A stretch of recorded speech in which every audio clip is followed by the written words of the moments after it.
C'est pas mon podcast. Qu'est-ce que tu veux plus? Y'a rien qui est plus niche. Fast and Furious. On cache des enfants. T'es bien l'entendement. C'est Fast and Furious.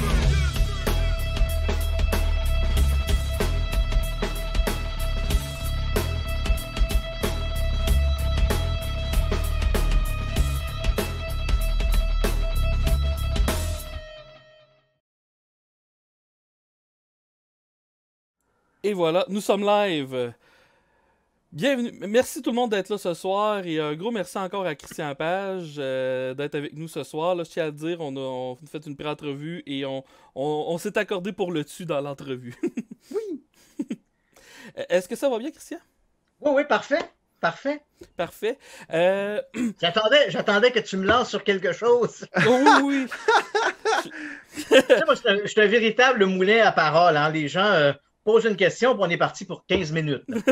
Oui, ben justement, comme j'allais dire, je t'ai suivi sur plusieurs entrevues, autant Radio X-Files que certaines chroniques que tu fais. J'ai écouté L'Enquêteur du Paranormal, fait que je sais que tu es extrêmement passionné. C'est venu comment, ça, le goût du paranormal? C'est toujours la grande question. Hein? En fait, pour moi, le paranormal, j'y ai été un peu confronté de manière inattendue. Il faut remonter un peu dans le temps. On est en 1976. À l'époque, j'ai 13 ans. Je fais de l'autostop et je me trouve près d'un petit village, près de la rivière, près de la frontière américaine, village qui s'appelle Saint-Paul de l'Île-aux-Noix. Donc, les gens, c'est le long de la rivière Richelieu. Et donc, il est à peu près, je te dirais, là, 21h30, 22h. Je marche en direction nord et je viens de sortir du village. Donc, on essaie d'imaginer un peu le contexte. C'est un endroit très rural. Donc, on a quelques lumières, des réverbères au centre du village. Et dès qu'on sort du village, on est sur une route rurale. De chaque côté, on a des fossés et des champs, ce sont des champs de culture. Donc, je suis un peu à l'extérieur du village, donc un endroit mal éclairé sur une route de campagne. Et là, arrive une voiture et comme la voiture arrive à ma hauteur, bien évidemment, on ne réinvente pas la roue. Hein, je tends le pouce on fait du pouce. Et comme la voiture arrive à ma hauteur, est-ce que le chauffeur me vu au dernier moment ou est-ce qu'il a voulu me faire peur hein, parce que j'étais trop sur la chaussée? Je l'ignore. Mais quoi qu'il en soit, il a donné un coup de volant. Et comme la voiture, il faut se rappeler qu'on est en 1976, ce sont des voitures que l'on disait à propulsion, donc traction arrière. Donc la voiture fait une espèce d'embardée. Les roues arrière se retrouvent dans le gravier et elle commence à déraper dans ma direction. Et à ce moment-là, je sais que je suis sur le bord de la route, je sais que je vais être happé par la voiture. Et comme la voiture arrive à ma hauteur au moment où le choc va se produire, et là, on met tout ça entre guillemets. On pourra revenir après sur le témoignage, la façon dont les témoignages se colorent avec le temps. Puis un témoignage n'est pas un fait vérifiable. Quand on raconte un événement, il faut toujours se rappeler qu'on ne raconte jamais l'événement. On raconte toujours le souvenir que l'on a de l'événement. Qui est très différent. Donc, absolument. Donc, au moment où la voiture va entrer en collision, je retiens mon souffle et là, j'ai l'impression d'être soulevé du sol. Je n'ai pas souvenir d'avoir bondi en l'air. J'ai réellement eu l'impression d'être soulevé du sol, comme si soudainement, il n'y avait plus de gravité. Là. Je flottais littéralement dans l'air. Mais tout ça là, se passe très, très vite. Là. Donc, le temps d'être soulevé, je vois la voiture, la malle arrière de la voiture qui passe sous mes pieds. Hein. Pour les gens qui connaissent un peu le domaine de l'automobile, je te dirais que c'est une espèce de véhicule, un Pontiac parisienne ou un truc comme ça. Une grosse voiture des années 70. Donc, je me retrouve dans l'air et je vois la malle arrière de la voiture qui passe sous mes pieds. Et au moment où je vois ça, je n'ai pas l'impression d'être soutenu, j'ai littéralement l'impression de flotter en l'air.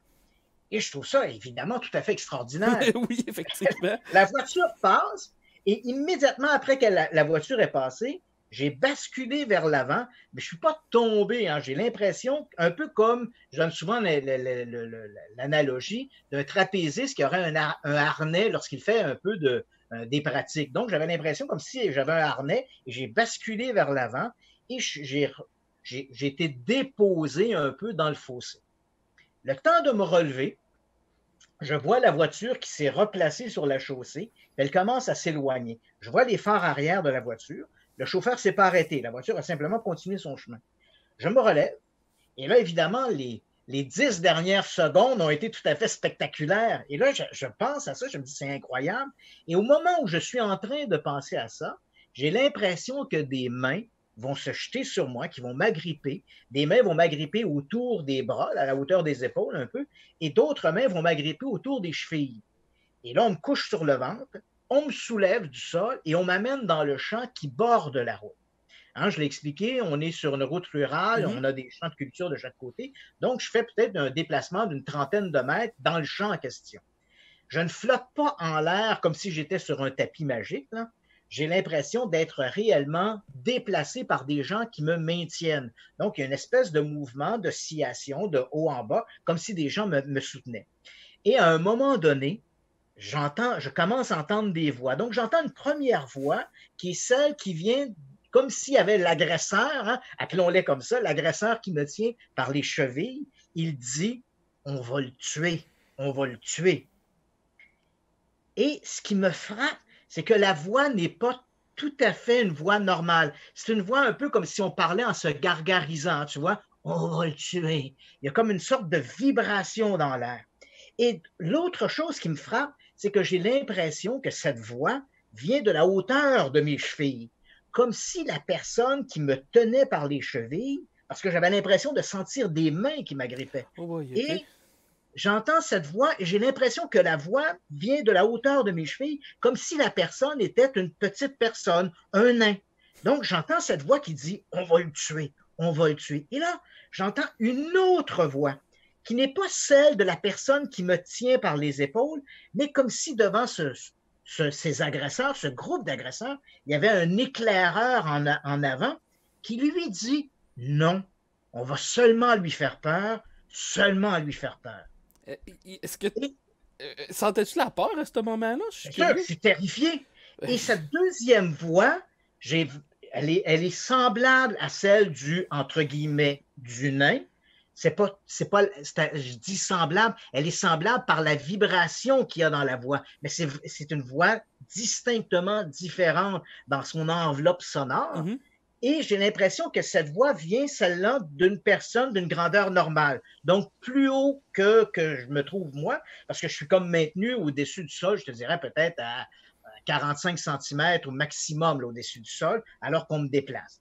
Et là, à nouveau, la voix du nain qui répète « non, on va le tuer, on va le tuer ». Et l'autre voix qui répète « non, on va seulement lui faire peur, seulement lui faire peur ». Le plan du grain, il marchait en esti présentement. Là. Il était comme, le grain, il est dessus. Là. Je me disais, c'est peut-être la meilleure solution.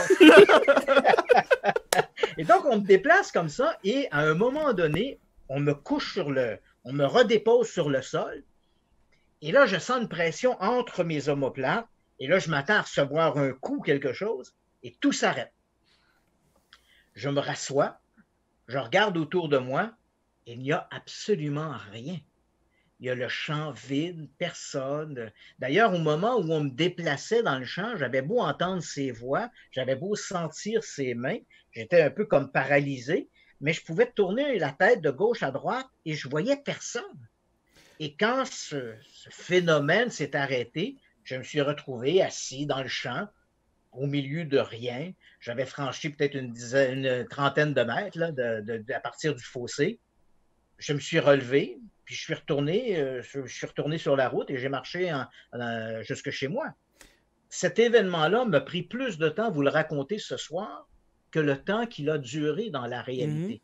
En réalité, je dirais, bon, l'événement, si j'inclus l'accident, le déplacement, tout ça dure à peu près au maximum 1 minute 30 secondes, là, quelque chose comme ça. Mais cette minute-là a transformé ma vie. Parce qu'à partir de là, je me suis découvert cette passion pour les phénomènes paranormaux. Et à preuve, aujourd'hui, on est plus de 40 ans après ces événements-là, et j'en suis encore ici à discuter avec vous de ces sujets-là qui n'ont jamais cessé de me passionner. Avec le temps, bien sûr, à l'époque, quand j'avais 13 ans, j'ai commencé à m'intéresser à tout ce qui touchait le paranormal, les ovnis, les maisons hantées, tous ces trucs-là. J'étais un peu comme une éponge, hein? J'avalais, j'absorbais toute l'information sans aucun sens critique. Il faut quand même aussi préciser qu'avant cet événement-là, Je n'avais aucun intérêt pour le paranormal. Bien sûr, comme tous les jeunes de mon âge, on avait vu Star Wars, Rencontre du troisième type. À la télévision, il y avait la série Les Envahisseurs. Bon, on avait tous vu ça un peu. Mais pour moi, c'était des sujets d'Hollywood. De temps à autre, un article dans le journal nous parlait que quelqu'un avait vu des soucoupes volantes. Mais ça ne m'attirait pas, ces sujets-là. Et puis, cet événement-là m'a fait littéralement basculer dans cet univers-là. Non, je n'avais pas consommé d'alcool. Non, je n'avais pas consommé des drogues ce soir-là. Mais puisqu'on a le temps, disons-le tout de suite, cet événement-là, il a quand même eu une suite qui m'a amené, moi, à m'interroger sur la valeur du témoignage et la valeur de nos perceptions. Et tout ça va un peu, je dirais, être un peu comme le filigrane de toute ma recherche qui perdure maintenant depuis 40 ans. Bon, donc, on a cet événement-là, 1976. Pour moi, il n'y a aucun doute. Hein, je vous raconte l'événement tel que je l'ai vécu en 1976. Cet événement-là est-il bien réel? Est-ce que ça s'est réellement passé comme ça? Mon témoignage serait-il analogue à celui d'une caméra qui aurait été placée sur le bord de la route, qui aurait filmé l'événement? Je ne le sais pas, mais je peux te dire qu'à partir de 1976, je racontais cette histoire-là avec une conviction absolue. Les faits devaient être 100% tels que je les racontais. Et le doute va s'introduire dans les années 80. On est au tout début des années 1980. Bon, à ce moment-là, on est 4 ans après l'événement. J'ai 17, 18 ans. Je m'intéresse à tous les phénomènes paranormaux. J'ai avalé, absorbé comme une éponge à peu près tout ce qui se racontait sur le sujet. Là, je crois au Yeti, au monstre du Loch Ness, les ovnis, les fantômes. J'avale à peu près n'importe quoi. Et puis, au début des années 80, 1980, 81, peu importe, je regarde la télé, c'est le cinéma de fin de soirée. J'ai le choix entre Bleu Nuit ou le cinéma de TVA. Et finalement, je choisis entre le film plus léger et le film d'horreur. J'opte pour le film d'horreur puisque c'est mes passions. Et à ce moment-là, on présente à la télé un film qui s'intitule « Don't be afraid of the dark ». Les créatures de l'ombre en français. C'est un film qui a été tourné de mémoire en 1973. On en a fait un remake récemment. Là, je te disais, quand je dis récemment, 2008 ou 2009, okay. On aura fait un remake de ce film-là. Donc, grosso modo, l'histoire, dans la version originale, c'est un couple qui hérite d'une maison du côté de la femme, hein, dans le couple. C'est sa grand-mère qui décède, elle lui lègue une maison, donc le couple va s'installer dans cette maison. Et là, ils vont découvrir, et surtout elle va découvrir au sous-sol, il y a une pièce dans laquelle on a une cheminée et on a littéralement muré l'entrée de la cheminée.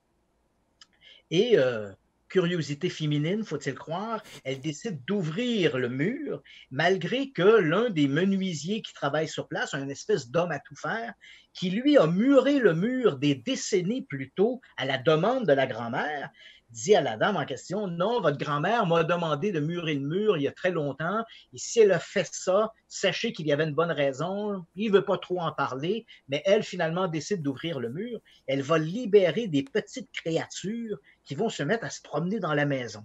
C'est un peu comme si c'était la porte d'entrée d'un monde souterrain.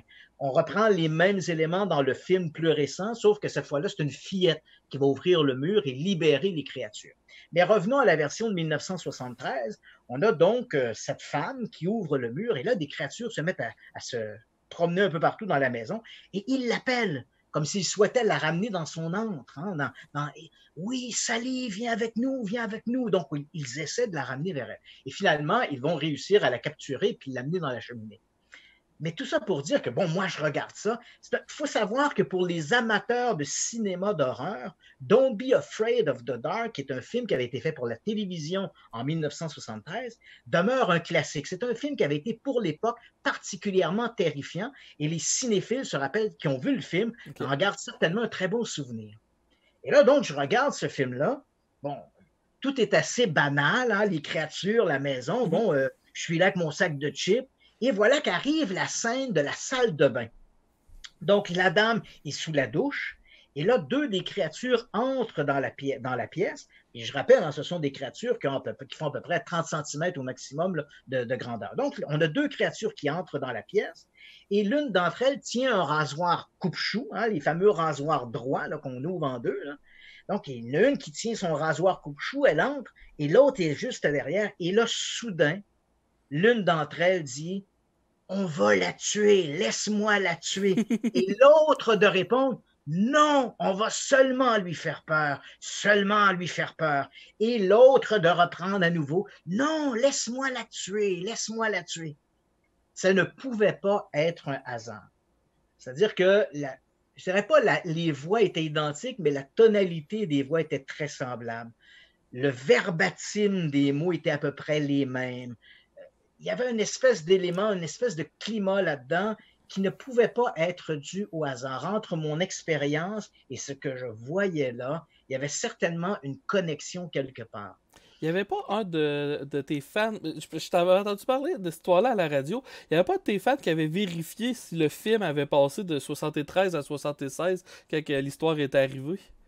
Oui, c'est ça. Donc, on a une espèce d'ambiguïté, c'est-à-dire que, bon, ma première hypothèse, bon, je le sais aujourd'hui parce que, bon, les années ont passé, ma culture est plus grande sur les phénomènes de psychologie, de perception, et je sais qu'il existe un phénomène qui s'appelle la cryptomnésie. Et la cryptomnésie, c'est la faculté que notre cerveau a d'enregistrer de l'information à notre insu, et cette information-là sera ramenée sur le devant de la scène lorsqu'il y aura un traumatisme ou quelque chose du genre. Donc, ma première explication, c'était en voyant ça. Bon, évidemment, je n'ai pas pensé en 1980. Je trouvais la coïncidence particulièrement surprenante que dans le film, il y ait cette situation qui survenait et qui était très semblable à mon expérience. Et voilà que, bon, j'apprends des années plus tard le phénomène de la cryptomnésie. Donc, mon hypothèse était que quelque part, je rappelle que le film date de 1973.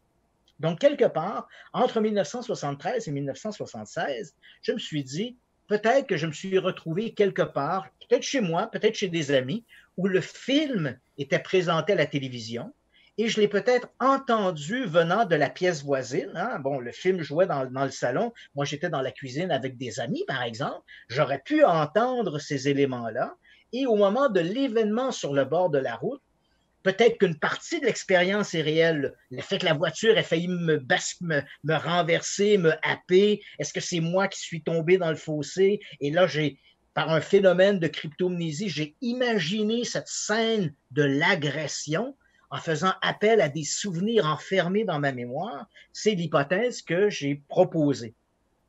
Mais c'est vrai, comme tu le mentionnes, qu'un de mes fans, qui lui avait entendu cette explication-là, a fait un travail remarquable. Il a feuilleté toutes les TV hebdo de l'époque, tout ce qu'on peut imaginer, et il est arrivé avec une assurance à peu près à 90% qu'entre 1973 et 1976, date de mon expérience, le film, dans sa version française, n'avait jamais été diffusé à la télévision. Donc, je n'ai pas d'explication. C'est un phénomène qui reste mystérieux, quoique je continue de maintenir que le fait qu'on entende cette séquence-là dans le film, les créatures de l'ombre, Don't Be Afraid of the Dark, ne peut pas être un hasard. Il faut que quelque part, je n'ai pas pu imaginer ça, je ne l'ai pas inventé. Il faut qu'il y ait une source à ça, que je n'ai pas trouvé l'explication. Mais ça nous montre à quel point notre cerveau peut être une extraordinaire machine à créer des illusions, à créer d'autres réalités. Et il faut toujours en tenir compte lorsque l'on enquête sur les phénomènes paranormaux. Il faut toujours tenir compte que le témoignage est une chose, les preuves matérielles en sont une autre. Et il faut bien apprendre à décanter l'un et l'autre, parce que le témoignage, il faut quand même se rappeler que le témoignage est particulièrement lorsqu'on est témoin de phénomènes qui ne nous sont pas familiers. Hein, on le sait, on a fait des expériences, par exemple, dans d'autres régions du monde où des gens sont moins familiers avec des technologies et on passe littéralement à côté de ça. Donc, si ce que l'on voit ne nous est pas familier, notre cerveau risque de ne pas enregistrer l'information ou de mal enregistrer l'information. Et le récit que l'on fera de l'événement sera bien sûr coloré, non pas en fonction de ce que l'on a vu, mais en fonction de ce que notre cerveau aura emmagasiné comme information.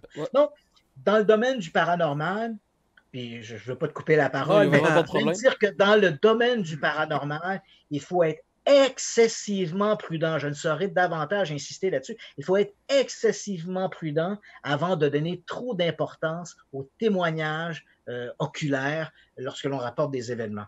Ce qu'il faut avant d'adhérer à telle ou telle affirmation, ben, ce qu'il faut, c'est une preuve photographique, une preuve matérielle que l'on peut vérifier. Sinon, ça ne reste. Je sais qu'il y a des gens qui doivent certainement nous regarder ce soir et qui ont probablement vécu des expériences qu'ils ont qualifiées à tort ou à raison de paranormal. En fait, c'est 30% de la population qui disent avoir vécu des expériences paranormales. Et je sais que ces gens-là diront, non, moi je suis sûr que ce que j'ai vu, je suis sûr de ce que j'ai entendu. Malheureusement, malgré leur certitude, les recherches dans le domaine de la psychologie cognitive montrent qu'on ne peut jamais être sûr de ce que l'on a vu ou de ce que l'on a entendu. Notre cerveau crée des illusions. J'ai vécu une histoire plus jeune, j'étais adolescent aussi, puis si je raconte ça vite, il y avait une maison qui était sur le bord d'être démolie, puis on avait eu la brillante idée, moi puis un de mes amis, d'aller briser les vitres. Une belle histoire d'adolescent. Puis quand on est arrivé là, mon ami a dit qu'il voyait une madame au travers de la fenêtre, puis il a lancé une roche, puis la roche aurait passé au travers de la madame, puis la madame aurait disparu. Mais il m'a tellement dit qu'il voyait la madame que moi aussi je l'ai vue, mais c'est parce que je voulais tellement la voir que je suis convaincu que je me suis fait jouer un tour par mon cerveau dans cette histoire. Oui, c'est ça. Notre cerveau a une tendance à créer toutes sortes d'illusions de cette manière-là. Puis également, des fois, le contexte de l'expérience. Il y a un truc que je raconte souvent, puis ça montre bien comment l'importance de l'investigation et de la contre-vérification peut amener des hypothèses plus valables. Moi, je me rappelle un peu plus tard, il y a cette expérience-là en 1976, quelques années après ça, on devait être en 1978, 1979, j'étais au milieu de l'adolescence et j'avais passé une soirée chez des amis, tout ça, je m'étais endormi sur le divan, finalement, aux petites heures du matin, je décide de rentrer à la maison.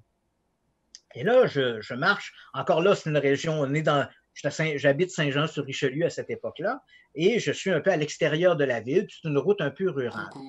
Et là, je vois, on peut s'imaginer un peu la scène, hein? On est aux aurores, le soleil se lève, il y a une espèce de brume qui recouvre tout l'environnement. Et puis, en me tournant vers ma gauche, je vois dans la brume une espèce de tête de dragon. C'était très furtif comme vision. Hein? Je vois comme une espèce de tête de dragon qui sort de la brume. Je le vois faire quelques mouvements avant de replonger dans la brume. Un peu comme si j'avais vu le monstre du Loch Ness, mais dans la brume. Donc, il n'y a pas de lac. Donc, évidemment, je vois ça, je suis très surpris, mais je rentre à la maison, je me couche. Bon, je me réveille plus tard en matinée, mais toujours avec cette idée-là, je me suis dit, c'est quand même curieux ce truc-là. Et si je m'étais arrêté à ça, ben depuis 40 ans, je raconterais aux gens que j'ai vu une espèce de tête de dragon sortir de la brume matinale. Mais c'est pas ça ce que j'ai fait. Quand je me suis relevé plus tard cette journée-là, j'ai décidé de retourner à cet endroit. Et quand je suis arrivé dans le champ où ça se trouvait, j'ai constaté qu'au bout du champ, il y avait des écuries et il y avait une piste en rond où des jockeys faisaient courir leurs chevaux le matin sur des selkies. Donc, j'ignorais qu'il y avait un champ d'entraînement à cet endroit-là. Donc, il est certain maintenant que ce que j'ai vu, en fait, c'est simplement la tête d'un cheval qui est sorti de la brume alors qu'il y avait derrière probablement un selkie avec un jockey, puis on courait. Mais je n'ai vu que la tête du cheval sortir de la brume. Ce n'est qu'en retournant sur les lieux, en revoyant l'environnement, que j'ai compris comment mon cerveau, ce matin-là, m'avait joué un curieux tour de passe-passe en me donnant l'impression que j'avais vu une espèce de tête de dragon qui n'était, selon toute vraisemblance, que la tête d'un cheval. Je comprends. Puis, si je vais un peu vers les... Parce qu'il y a une belle affiche de venant en arrière de vous, de toi, excuse-moi. Un sujet que je t'ai pas entendu parler souvent, tu as sûrement une connaissance là-dessus. J'ai entendu toutes sortes de choses sur les fameux nazis dans les années 30 et 40, qu'ils auraient fait des expéditions en Égypte, dans l'Himalaya, dans le but de retrouver des reliques. J'ai même vu un espèce de reportage, mais ça doit être effectivement faux, sur la Nazibelle, une invention pour voyager dans le temps. As-tu investigué certaines de ces histoires-là? Absolument. Et là-dedans, tu as à moitié de vrai et à moitié de faux. OK. Hein? Donc, c'est assez complexe, là, mais bon, c'est vrai que lorsque le parti nazi va prendre le pouvoir, c'est vrai que beaucoup de gens qui sont proches de Hitler, essayons de nous ramener, là, on est au début du 20e siècle, là, et surtout au lendemain de la Première Guerre mondiale, on a une Allemagne qui est un peu écrasée. Le traité de Versailles oblige l'Allemagne à rembourser tous les dégâts de la Première Guerre mondiale à l'Europe. Donc, on a une Allemagne qui est un peu, là, littéralement, là, dans le fond du tonneau. Et la jeunesse allemande de l'époque rêve de grandeur. Et à ce moment-là, il y a un peu partout en Europe des mouvements ésotériques qui vont se développer. Ces mouvements ésotériques vont connaître plus ou moins de succès, par exemple en Angleterre ou en France, voyons, mais en Allemagne, il y a un certain discours qui va frapper. Et en fait, un des discours ésotériques de cette époque-là, c'est la théosophie de Madame Blavatsky, donc une espèce de mouvement. Elle raconte, c'est un mouvement qui est né à la fin du 19e siècle. Elle est une aventurière russe. Elle prétend avoir été au Tibet, avoir été en contact avec des maîtres qui lui ont fait des espèces de révélations. Et à partir de là, elle va développer une espèce de philosophie mystico-ésotérique qui s'appelle la théosophie. Okay. Donc, ce mouvement-là, cette théosophie se développe avec d'autres mouvements. Elle n'est pas le seul. C'est vraiment l'Europe, à ce moment-là, est un terreau fertile à l'éclosion de mouvements spirituels, ésotériques, mystiques. Il faut se rappeler d'ailleurs que le spiritisme est né en France sous la plume d'Allan Kardec, un professeur, un instituteur dont le vrai nom était Hippolyte Rivail. Donc, on voit, il y a ce terreau qui est fertile. Et le discours de la théosophie de Madame Blavatsky, elle dit notamment que l'humanité est passée dans son évolution par des phases et chacune de ces phases ont été amorcées par une société mère qui était plus grande que les autres. En fait, des espèces de maîtres à penser. Et là, il dit, dans le passé, il y a eu les Atlantes, il y a eu les Lémuriens, et là, elle dit, la prochaine race qui va gouverner le monde, elle ne donne pas trop de précision. Ça peut être, on a plutôt l'impression que c'est une civilisation qui viendrait de l'hindouisme, mais Blavatsky donne pas beaucoup d'informations. Elle dit simplement que la prochaine race qui va gouverner le monde, ce sera les Aryens. Oh boy!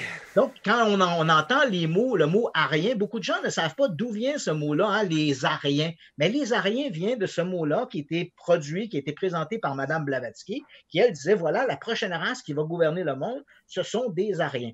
Et bien sûr, dans cette Allemagne un peu brisée, des jeunes qui rêvent de grandeur vont se réunir dans des groupes mystiques et vont soudainement se mettre à croire les divagations de Madame Blavatsky. Et là, on va voir apparaître en Allemagne toutes sortes de petits mouvements cultistes reprenant l'idéologie un peu de Madame Blavatsky, mais ça ne sert que de trame de fond. En traversant, on voit se développer d'autres mouvements sous-jacents plus inquiétants, notamment un antisémitisme très, très, très présent. Et bien sûr, cette vision où on ramène sur le devant de la scène un passé de la Germanie glorieuse qui a été, par exemple, les chevaliers teutoniques. Et on voit tous ces éléments-là qui seront repris plus tard dans le parti nazi. Si on regarde, par exemple, des films de défilés nazis, on habillait les chevaux. On mettait les SS sur des chevaux avec des épées. Ils brandissaient l'épée et les ramenaient dans la mémoire collective le passé teutonique de cette grande Allemagne qui, autrefois, il faut quand même le rappeler, a été le nouvel empire romain. Ouais. C'était la Germanie. C'est un peu comme ici, lorsqu'on veut éveiller, disons, le sentiment nationaliste, on nous ressort notre drapeau de notre bonhomme avec sa fourche puis la pipe cassée, puis on nous rappelle le travail glorieux des patriotes. Pour l'Allemagne, ça a été de ramener sur le devant de la scène ces chevaliers teutoniques et bien sûr, sous la plume de ces gens-là qui vont être à l'origine de ces mouvements mystico-ésotériques, bien sûr, ce groupe que Madame Blavatsky décrivait comme venant peut-être de l'Indonésie ou de l'Inde, ils deviennent clairement germaniques, ils sont blancs et ils seront les prochains Aryens. Il faut savoir que dans ces groupements-là, un d'entre eux sera plus important que les autres groupements et c'est la société Thulé. Et dans cette société Thulé, on va retrouver des gens comme par exemple Himmler va Ok. être membre de la Société Himmler. Thulé. Heinrich Himmler va être membre de la Société Thulé. Euh, euh, Il faisait pas les réunions dans un château, je pense aussi. Ça va arriver plus tard. Hein? Ok. Rudolf Hess, hein, l'autre nom que je cherchais, c'était Rudolf Hess, qui a été un peu le bras droit d'Hitler à un moment donné. Donc, ces gens-là ont été membres, et même Hitler a été membre de ces sociétés occultes. Mais lorsqu'ils vont prendre le pouvoir, et c'est là, des fois, entre les divagations des amateurs d'ésotérisme et les faits historiques, il faut bien trancher. Lorsque Hitler prend le pouvoir en 1933, Hitler n'est pas tellement impressionné par toute cette culture ésotérique, mouvance, ça ne l'intéresse pas beaucoup. Lui, ce qui l'intéresse, c'est le pouvoir pur et dur. Mais c'est vrai qu'autour de lui, dans l'ombre, il y a des gens qui sont fascinés par ce pouvoir, ce savoir occulte, et ces gens-là, parmi eux, il y a bien sûr Himmler. Et Himmler, il va développer un peu en parallèle, il est au pouvoir, hein, il est le chef de la SS, et d'ailleurs, le SS, ce sont des symboles runiques, hein, donc il s'intéresse à toute cette culture-là ésotérique et mystique, et c'est un peu comme si Hitler ou le Troisième Reich, comme il est un haut dirigeant du Reich, et personne ne veut se mettre à dos Himmler, on le comprend bien, donc on lui permet à peu près toutes les largesses qu'il veut. Et il va réussir à mettre sur pied une espèce d'institution, l'Ananerbe. Et dans cette institution, l'Ananerbe, son objectif est d'aller dans le monde et de démontrer, preuve à l'appui, que la race allemande, que le Troisième Reich, que les Aryens sont les descendants des Atlantes, des Lémuriens et du reste. Donc, on a des films. Donc, on a des films d'archives qui sont passionnants où on voit des délégations de SS, par exemple au Tibet, qui mesurent la boîte crânienne des Tibétains, parce que Mme Blavatsky disait que les Tibétains étaient des descendants de l'Atlantide. Donc, ils mesurent la boîte crânienne des Tibétains, essaient de trouver des proportions, des rapports dans cette physionomie qu'ils peuvent appliquer à leur propre vision de ce que sera la race aryenne. Alors là, pour ces gens-là de l'Ananerbe, il faut bien comprendre que l'Ananerbe, c'est une espèce de tentacule de Himmler. Mais dans l'Ananerbe, il y a des SS, mais il y a également des historiens, des archéologues qui, eux, profitent de l'Ananerbe. Hein. Ils disent, face à face à Himmler, ils disent « Vous avez raison, nous sommes certainement les descendants des Atlantes, mais en réalité, ils n'en ont rien à foutre. Hein. Ce qu'ils veulent, c'est les sous du Troisième Reich, pour pouvoir aller faire de la recherche archéologique en Égypte, en Grèce, ou ailleurs. Et tout ça sous le couvert de « on cherche les descendants des Atlantes ». Ça fait plaisir à Himmler.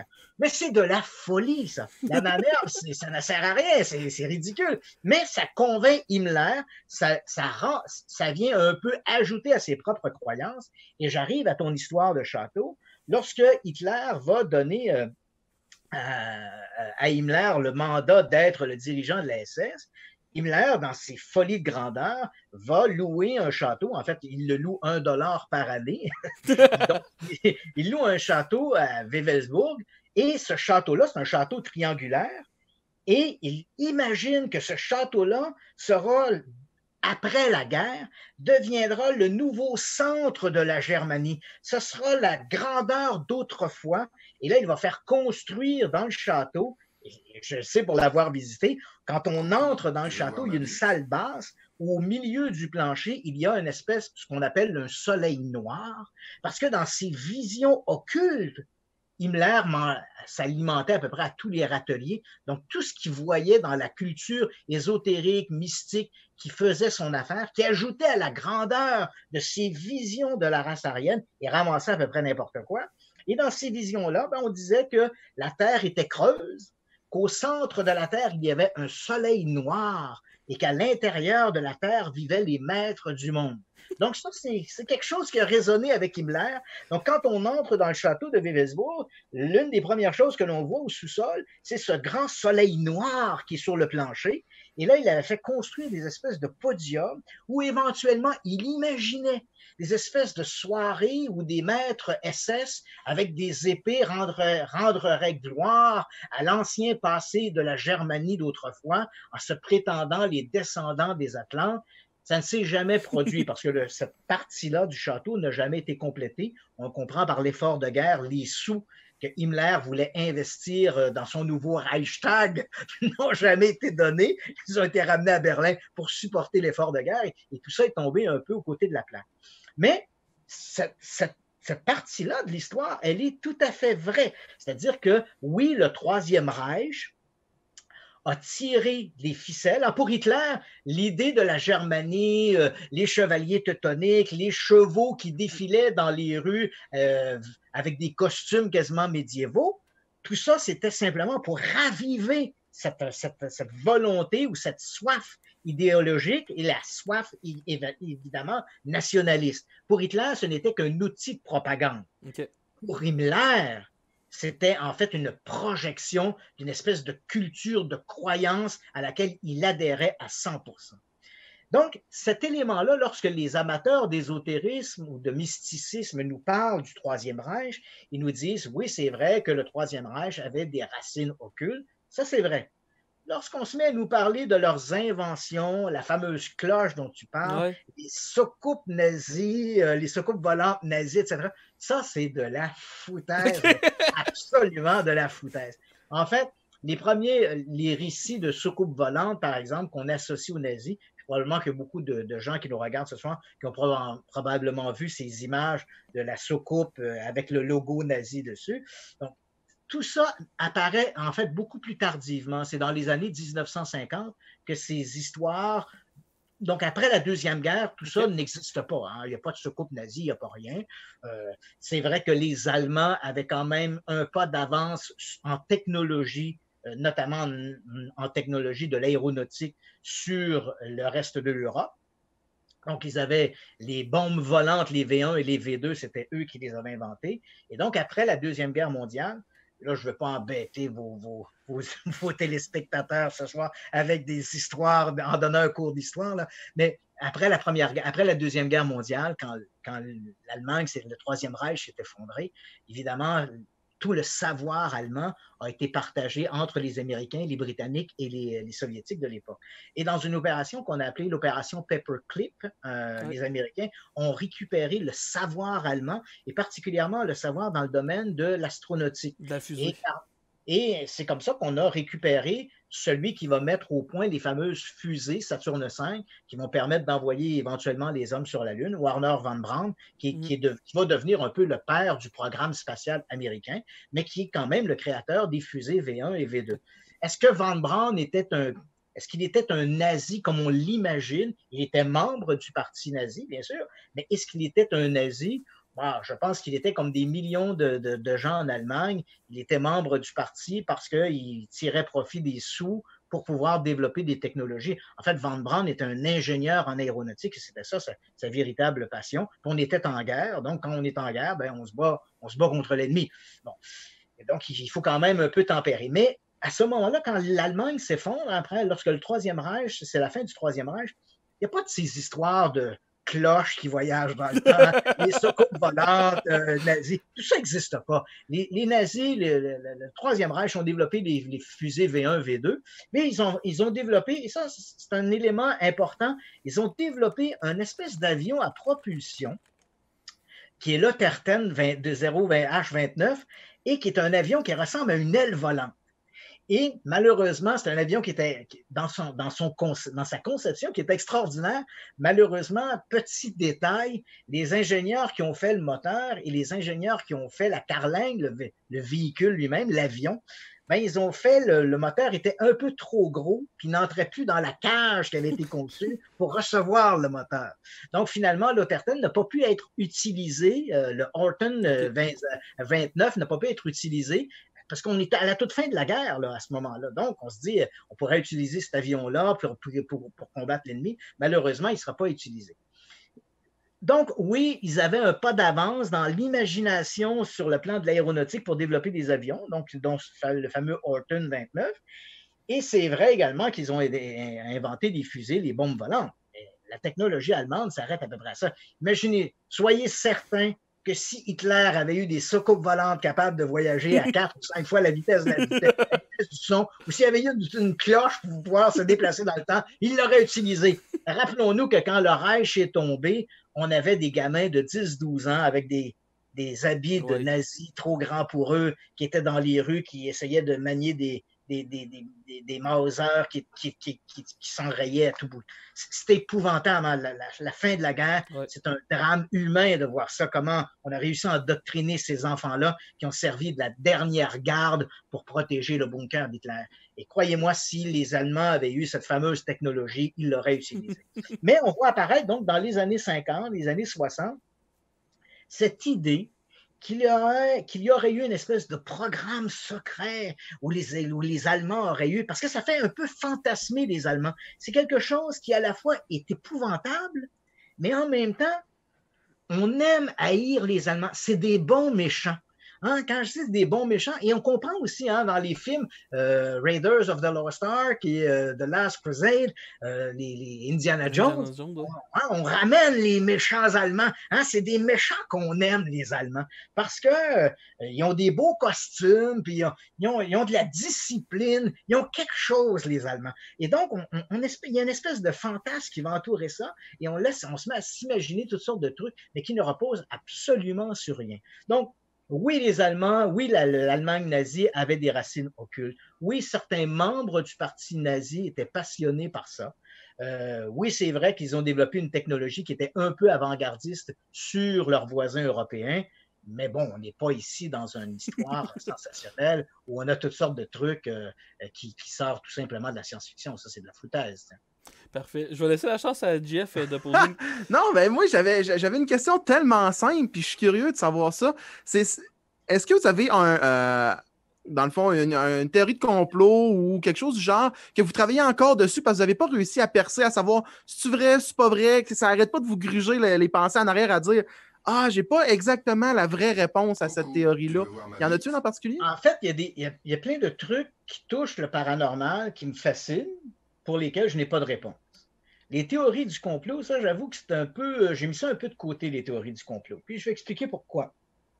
Les théories du complot, bon, je m'intéressais aux théories du complot, mais je m'y intéressais de manière un peu personnelle. Hein. C'était un truc que moi, il m'intéressait, donc je regardais les théories du complot. Et puis, à un moment donné, mon éditeur me demande d'écrire un ouvrage. En fait, c'est une commande de mon éditeur de me dire, bon, ben Christian, tu animes à la radio une émission sur les théories du complot. Bon, ça serait intéressant que tu mettes ça sur papier puis que tu fasses un livre sur les théories du complot. Donc, j'écris ce livre-là sur les théories du complot où on va des ovnis justement à l'Allemagne nazie en passant par le MK Ultra, les tours du World Trade Center, bon, etc., etc. Et je dirais que peut-être j'ai été confronté pour la première fois physiquement à l'univers des complotistes. Donc, je les connaissais, j'entendais leurs discours, mais bon, j'ai pas fait partie d'une réunion de gens qui manifestaient « On veut la vérité sur le World Trade Center! » Je les voyais, ces gens-là, mais bon, c'était des gens que je voyais par la bande. Donc, mais j'ai mené mes propres enquêtes. Donc, quand j'ai écrit cet ouvrage-là, j'ai contacté des gens qui avaient été impliqués dans le truc du World Trade Center, des enquêteurs qui avaient été là. J'ai consulté tous les documents qui avaient été faits à la fois par l'enquête présidentielle qui avait été demandée à l'époque, tous les autres documents, ceux des ingénieurs, tout ça. Donc, et j'ai rencontré des gens dans le domaine de l'aéronautique, les explosifs. Donc, tout ça est bien documenté dans mon livre sur les théories du complot. Mais pour la première fois, quand j'ai publié ce livre-là, je me suis retrouvé, en fait, j'ai comme quitté ma tour d'ivoire et je me suis retrouvé avec les théoriciens du complot. Et de toi à moi, ces gens-là sont complètement cinglés. Les gens, il leur manque des boulons, là. Et là, je découvre, en fait, l'univers des théoriciens du complot. Et dans l'écriture de cet ouvrage-là, heureusement, j'ai eu l'aide de plusieurs psychologues qui ont réussi à m'expliquer un peu quelle est la mécanique, hein, comment les gens en viennent à adhérer à des théories du complot, pourquoi ils deviennent aussi imperméables au bon sens. Hein, même si tu arrives et tu les apportes, non, tu deviens toi-même un rouage de la théorie du complot si tu essaies de démontrer qu'ils ont tort. Et il y a toutes sortes de mécanismes. Aujourd'hui, je les comprends bien, ces mécanismes-là. Je comprends que les gens qui sont embrigadés dans les théories du complot, ben, c'est à peu près perdu. On n'arrivera pas à les ramener. C'est comme les gens qui croient que le COVID-19 n'existe pas, que c'est une théorie du complot. Les hôpitaux on est au point de rupture dans les hôpitaux. On en est presque au moment où on va choisir si on doit opérer quelqu'un qui est atteint d'un cancer ou de donner un ventilateur à une personne qui est atteinte du COVID-19. Mais ces gens-là continuent de prétendre que tout ça est une invention. Ça n'existe pas. Bien sûr, on a décidé de mettre toute l'économie mondiale à terre uniquement pour satisfaire Bill Gates. C'est quand même... Donc, on comprend que Et là, comme j'ai été confronté à ces gens-là, j'ai reçu également le menace. Ces gens-là m'écrivaient au quotidien, me disant « Vous êtes à la botte des médias, vous êtes un journaliste, les méchants médias. » Puis là, les menaces allaient jusque « On sait où est-ce que vous travaillez, on sait que vous travaillez à Montréal au 98.5, on sait où se trouve l'édifice, on va vous attendre. » Donc, des menaces de s'en prendre physiquement à moi. Donc, c'est pourquoi un peu les théories du complot, j'ai décidé un peu de m'en éloigner. C'est un sujet que je trouve fascinant, mais je trouve que l'univers des théoriciens du complot, c'est un univers qui est tout à fait malsain et on n'arrive pas à avoir une discussion intelligente avec ces gens-là. Je connais tous les mécanismes, on n'entrera pas là-dedans, il y a toutes sortes de mécanismes. Le YouTuber qui nous lance son hypothèse de pourquoi on n'a pas été sur la Lune, c'est sûr que lui, il est plus savant dans sa connaissance que les ingénieurs qui ont envoyé la mission Apollo 11. Ben oui, bien sûr. Il a fait ses recherches. Il a fait ses recherches, voilà. Destine contre eux autres, c'est une vraie joke. Là, t'es comme, v'là mes faits, m'a tué! Ouais, mais tes faits sont où, toi? Voilà. Ou fais tes recherches. Tu sais, c'est l'argument l'absolu. Tu dis, oui, mais moi, je les ai faites, mes recherches. Là. Voici mes recherches. Ah, tu t'es pas alimenté à la bonne source. Fouille encore. OK, mais là, bon. Fait que, finalement, c'est un peu circulaire. Est-ce qu'il y a des... Mais il faut faire attention, quand je dis des théories du complot, je ne veux pas non plus que les gens pensent que je prétends qu'il n'y a pas de complot. C'est pas vrai. Le complot, par définition, quand on regarde le dictionnaire, qu'est-ce que nous dit le dictionnaire sur la théorie du complot, la définition du petit Larousse, du Robert? C'est un complot, c'est une collusion entre des individus ou des organisations pour commettre un geste illégal, immoral ou criminel. Ça, c'est un complot. Donc, mais des complots, il y en a tous les jours. À partir du moment où on a deux bandes rivales, par exemple, qui décident d'éliminer un individu, c'est un complot. Lorsque des gens, par exemple, des élus décident ou de détourner des sommes d'argent pour envoyer ça dans des paradis fiscaux aux îles Caïmans, c'est un complot. Donc, les complots, ils existent. Mais les complots n'intéressent pas les complotistes. Ce qui intéresse les complotistes, c'est les super complots. Le complot, c'est pas bon, c'est le super complot. Et le super complot, c'est nous ne sommes pas allés sur la Lune, le World Trade Center, les chemtrails. Donc, ils ont tous ces éléments-là pour s'alimenter dans leurs fantasmes. Et quand on enquête sur les super complots, on voit assez rapidement que ça ne tient jamais la route. Il y a toujours quelque chose, voyons, ça n'a pas de sens quelque part. Et quand on présente ces éléments-là aux théoriciens du complot, bien sûr, c'est nous qui sommes les rouages du complot pour désinformer la population. Et cela étant dit, il y a quand même, les complots existent et certains complots ont été assez importants. On pense par exemple, dans les années 50, un complot que ici, les Québécois, on a été peut-être plus impliqués d'une certaine manière. Dans les années 50, la CIA, elle a appris que les Soviétiques travaillaient à toutes sortes de programmes un peu mystérieux, de parapsychologie, de lecture, de pensée. Donc, la CIA a été intéressée un peu à savoir ce que faisaient les Soviétiques. Et l'une des priorités de la CIA était de développer un mécanisme d'interrogatoire qui aurait permis ou forcé les gens à dire la vérité. C'est un sérum de vérité. Sérum de vérité. Et c'est au cours de ces recherches, d'ailleurs, qu'on va utiliser le sodium pentothal, le fameux sérum de vérité, mais on va utiliser aussi toutes sortes de trucs, des techniques qu'on croit valables. L'hypnose, la privatisation sensorielle, on essaie toutes sortes de trucs. Et dans ce programme, qui s'appelle le programme MK-Ultra, on va utiliser notamment... Là, il y a une espèce de paradoxe parce que c'est une situation particulière. À Montréal, le Allen Memorial, qui est un hôpital qui était pour les gens qui étaient psychiatrisés, donc qui étaient institutionnalisés en psychiatrie. Donc, le Allen Memorial, à l'époque, était dirigé par un Américain, le docteur Ewen Cameron. Donc, Cameron vivait au Vermont il avait la citoyenneté américaine, mais il pratiquait dans un autre pays, à savoir le Canada, à Montréal. Il recevait, et Ewen Cameron avait publié au départ des articles en disant qu'il lui croyait à la possibilité non seulement de faire des lavages de cerveau, hein, donc de reprogrammer un cerveau, mais il croyait même qu'on pouvait donner une espèce de mécanisme ou de codage qui aurait permis à des gens, ou qui aurait permis à des gens, oui, de contrôler d'autres individus pour leur faire commettre des actions. Hein, je pense qu'on a peut-être, les gens se rappellent peut-être le film des années 60 et dont on a fait un remake qui s'appelle Le Candidat de Mandchourie, The Manchurian Candidate, où quelqu'un est conditionné pour commettre un meurtre, puis là on l'appelle, puis on lui dit as de trèfle, 2 de cœur, 7 de pique. Et là, soudain, ça déclenche en lui une espèce de conditionnement et il va aller commettre un crime. Donc, la CIA a cru à ça. On sait aujourd'hui que ça ne marche pas, c'est de la foutaise, ces affaires-là. Mais la CIA y a cru. Il y a quand même quelques petits trucs qui fonctionnent, là. Par exemple, l'hypnose peut être utilisée, mais elle a quand même ses limites, le sodium pentotal. Mais reste encore aujourd'hui que la meilleure manière d'obtenir une information, et on le voit à Guantanamo, c'est la torture. Ça change pas. Ça, on a appris ça. Donc, toutes ces idées-là que proposait la CIA, ça fonctionnait pas trop. Mais c'est vrai que dans les années 50, la CIA a donné des sommes d'argent importantes à Ewen Cameron pour qu'il utilise des patients qui étaient institutionnalisés au Allen Memorial à Montréal pour leur faire des lavages de cerveau et essayer de les conditionner. C'est un drame tout à fait épouvantable. On a, je pense, une 60aine de personnes qui ont été utilisées à leur insu dans le programme MKUltra.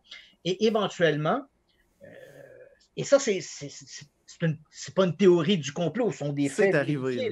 Et ce qui est arrivé au début des années 60, on a même utilisé des enfants dans des camps de vacances, des enfants qui avaient des problèmes de comportement. On les a même utilisés pour essayer de les conditionner comme étant des espèces d'agents secrets à leur insu. Hein? Donc, on s'imagine des adolescents de 14-15 ans qui deviennent un peu des agents secrets à la solde du gouvernement américain, de la CIA. Fait que le film Spy Kid est vrai. Oui, c'est ça. On sait aujourd'hui aussi qu'ils ont essayé d'utiliser des dauphins pour les conditionner à amener des bombes contre des bateaux de l'Union soviétique. Ils ont essayé aussi de conditionner des chiens et des chats. Mais posez-vous la question, pourquoi n'y a-t-il pas de chats dans la police? Ben, c'est parce que ça ne marche pas bien. Tout simplement. Mais ça paraît loufoque quand on raconte ça. Mais c'était tout à fait véridique, là. Et au début des années 60, quand tout ça a commencé à filtrer, il a commencé à avoir des rumeurs, le Congrès américain a demandé une enquête et la CIA a demandé, à l'insu du Congrès, bien sûr, le directeur de la CIA de l'époque a ordonné à ce que tous les documents, il a demandé à ce que le MKUltra soit arrêté, le programme MKUltra soit arrêté, et il a demandé à ce que tous les documents du MKUltra soient détruits. Oh. Et aujourd'hui, pourquoi est-ce qu'on connaît l'histoire de MKUltra? Ben parce que la bureaucratie américaine étant ce qu'elle est, les archives qui concernaient les finances n'étaient pas gardées au même endroit que les archives qui contenaient les expériences. Donc, on a détruit tous les documents en lien aux expériences. Donc, ce que l'on sait des expériences du MKUltra, on le tient de gens qui ont été impliqués dans le programme, mais il existe très peu de documents écrits qui racontent comment les expériences se déroulaient. En revanche, on a toutes les facturations, tous les documents administratifs du programme qui nous dit on a donné tant d'argent au docteur Cameron pour qu'il puisse faire ses expériences à Montréal. Donc, c'est parce que des journalistes, et ce sont des journalistes du New York Times, qui ont découvert ça dans les années 70, ils ont découvert ces caisses, ces centaines de caisses de documents administratifs concernant le programme MKUltra, qu'on connaît aujourd'hui l'existence de ce programme-là. Donc ici, on est réellement dans un cas de figure très évident d'une conspiration. Donc des gens parce que la CIA n'a pas le pouvoir, elle n'a pas le mandat d'utiliser des gens à leur insu pour mener des expériences. C'est illégal de faire ça. Même si on sait qu'ils ont inoculé, par exemple, des maladies sur des populations noires dans les années 60. Hein? Bon, ils ont fait toutes sortes de trucs un peu aberrants. Mais bien sûr, ça va à l'encontre de la charte américaine, hein, des règles humanitaires américaines. Mais ces gens-là l'ont fait quand même. Et donc, à partir du moment où ils commettent ces gestes, on est clairement dans une théorie du complot. Donc, le complot du MK-Ultra, ça, c'est une réalité. Le complot que c'est George Bush qui a orchestré les attentats contre le World Trade Center et que c'est un avion holographique qui a frappé les tours et un missile qui a frappé le Pentagone, ça, c'est de la foutaise. Ça, c'est de la foutaise. Bon. C'est une bonne... Hey, mettons qu'on parle d'une histoire paranormale. L'OVNI de Michalak. Oui. As-tu... Je sais pas, d'en parler vite un peu, c'est l'histoire, puis as-tu arrivé à une explication à qu'est-ce qui aurait pu arriver?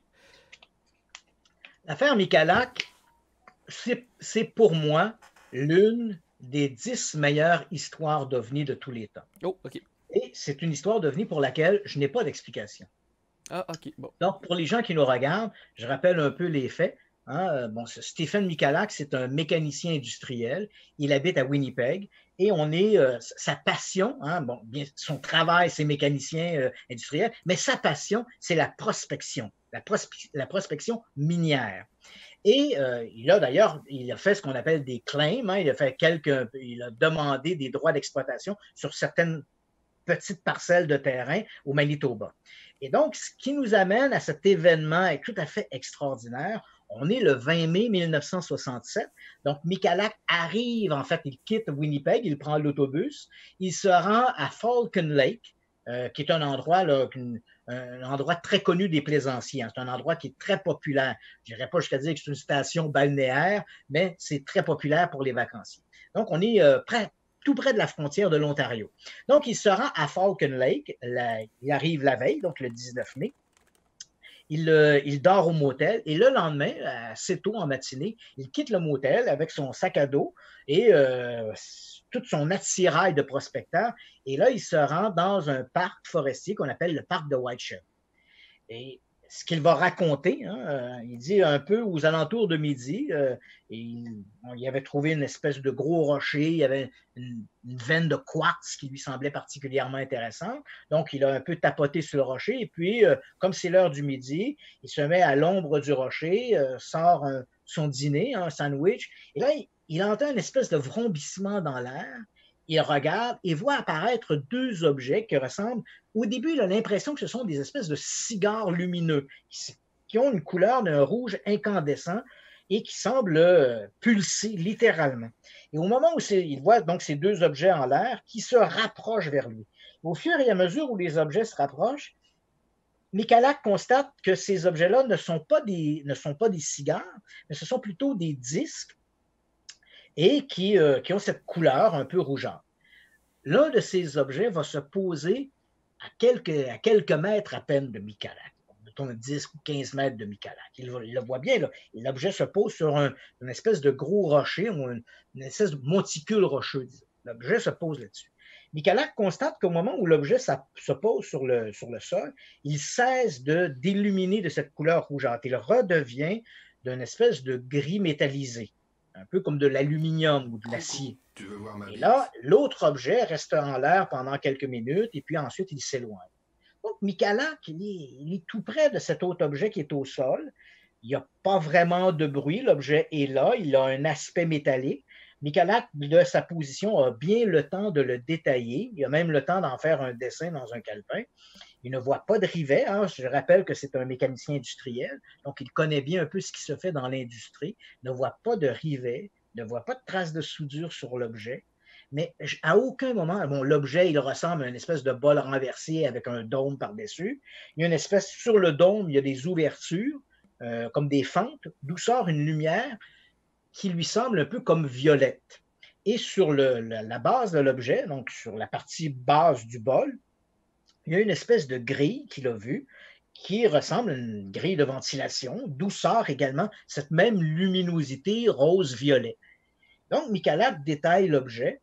Jamais à ce moment-là, il ne pense à des extraterrestres. Puis en fait, toute sa vie, il n'aura pas cette impression-là non plus. Il ne tiendra pas ce discours d'extraterrestre. Ça ne fait pas partie de la réalité de Michalak. Il voit ça, il se demande ce que c'est. Et là, soudain, il y a une porte qui va s'ouvrir sur le côté de l'objet. Il va la décrire un peu comme l'iris d'une caméra qui va s'ouvrir, comme si c'était des lamelles d'acier qui s'ouvraient, donc qui laissent cette ouverture.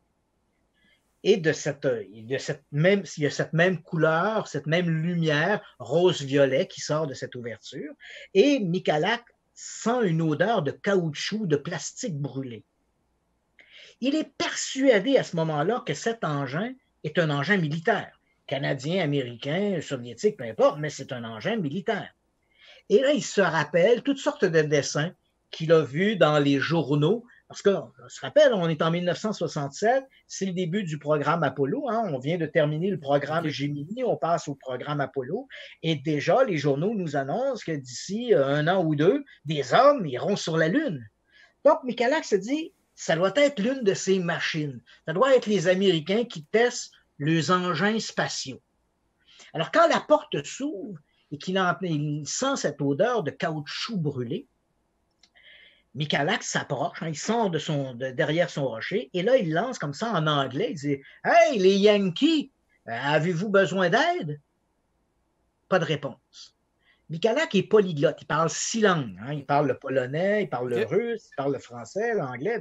Et donc, il va utiliser toutes les langues, hein, les 6 langues dans lesquelles il s'exprime. Il va utiliser les 6 langues pour demander « Avez-vous besoin d'aide? Est-ce que je peux faire quelque chose? » Oh, rien, pas de voix, pas de réponse, rien. Donc, il s'approche de l'objet, et là, au moment où il arrive juste au côté de l'objet, il peut bien le détailler, cet objet. Il fait à peu près 3 à 4 mètres de haut, il fait à peu près une dizaine de mètres de large, donc c'est quand même un gros objet, là. Et par cette ouverture, donc Michalak, encore une fois, écoute, il n'entend pas de réponse, interroge, rien. Et là, au moment où il est juste au côté de l'objet, il peut bien le détailler, ce qui ne fait que confirmer sa première vision. Il n'y a apparemment aucune trace de soudure, pas de rivet, rien. On a l'impression que l'objet a été moulé d'un seul bloc. Et là, Michalak va jusqu'à entrer la tête à l'intérieur de l'objet pour voir s'il voit des passagers, mais la lumière est tellement importante, tellement puissante, tellement brillante qu'il ne voit absolument aucun détail. Il a l'impression de voir à travers cette brume lumineuse des lumières qui clignotent au loin, mais rien de plus. Donc, il se retire, regarde à nouveau l'objet, et à ce moment-là, il faut se rappeler que Michalak a dans sa main des espèces de gants avec des embouts en caoutchouc qu'il utilisait pour faire sa prospection, et il touche l'objet. À ce moment-là, est-ce que c'est volontaire, est-ce que c'est accidentel? Mais peu importe, à partir du moment, dès qu'il touche l'objet, cette porte qui ressemble à l'iris d'une caméra se referme, la base de l'objet va pivoter sur elle-même et la grille que Michalak avait observée, cette espèce de grille de ventilation, se place juste devant lui. Et l'objet décolle. Et en décollant, il laisse sortir une espèce de souffle d'air chaud, tellement chaud que ça met le feu aux vêtements de Michalak. Donc Michalak se roule dans l'herbe pour éteindre le feu. Et au moment où il se relève, l'objet est déjà rendu à 20 ou 30 mètres d'altitude et il s'éloigne lentement. Michalak a le temps de l'observer s'éloigner. Il va rentrer au motel et là, dans les minutes même qui vont suivre cette rencontre et de manière plus prononcée dans les heures qui vont venir, Michalak a toutes sortes de symptômes. Hein. Il vomit, il a mal à la tête, il a des engourdissements, des étourdissements. Donc, au moment où il rentre au motel, il va contacter son fils à Winnipeg pour lui demander de venir le rejoindre au terminal d'autobus en fin de soirée parce qu'il a décidé de rentrer à Winnipeg. Il dit simplement qu'il a eu un accident. Il ne donne pas trop de détails. Lorsque son fils le prend au terminal d'autobus à Winnipeg, là, il voit que son père est vraiment mal en point. On l'amène à l'hôpital. C'est l'hôpital Miséricorde. Et quand il arrive sur place, il dit au médecin de garde, il dit « J'ai été victime d'un accident d'avion ». C'est ce qu'il dit. Hein? C'est la première note du médecin, c'est « victime d'un accident d'avion ». Et là, il raconte un peu qu'il y a comme les gaz chauds du réacteur qui l'ont brûlé. Et effectivement, on a des photos qui sont célèbres où on voit Michalak dans son lit d'hôpital, où il a sur la poitrine, on voit les marques un peu en damier par cette espèce de grille qui l'a brûlé. Pour faire une histoire courte à la suite de ça, et comme dans beaucoup de choses, hein, il y a des points forts et des points faibles. OK. Dans le cas des points forts, si on prend les éléments forts, bon, Michalak ne changera jamais d'un iota sa version des faits. C'est ça qu'il a vu, c'est ce qu'il raconte. Cette histoire-là va déclencher une triple enquête. Hein. Il y aura d'abord une enquête qui sera menée par la Gendarmerie royale, il y a une enquête qui va être menée par l'armée canadienne, et il y a une enquête, il faut savoir qu'à l'époque, les Américains avaient une commission d'enquête sur les ovnis qui s'appelait le projet Blue Book. Et il y avait eu une entente dès les années 50 entre certains dirigeants canadiens, parce que oui, le gouvernement canadien a eu ses petits programmes d'enquête sur les soucoupes volantes, programme qui s'est appelé d'abord le projet Magnet, qui était davantage une initiative personnelle d'un certain Wilbur Smith, mais qui était quand même supporté par le ministère des Transports. Et ensuite, il y a eu une autre commission d'enquête qui s'est appelée le programme Second Story. Et dans le cas de Second Story, on est en 1954, ces gens-là, déjà à ce moment-là, Blue Book existe aux États-Unis, donc il va y avoir une entente au cas où, si survenait une observation d'OVNI particulièrement importante, que les Américains auraient accès au dossier et à l'information. Donc, il y aura cette triple enquête, une menée par la gendarmerie, comme je l'ai dit, une par l'armée canadienne, une autre ensuite par les gens du projet Blue Book.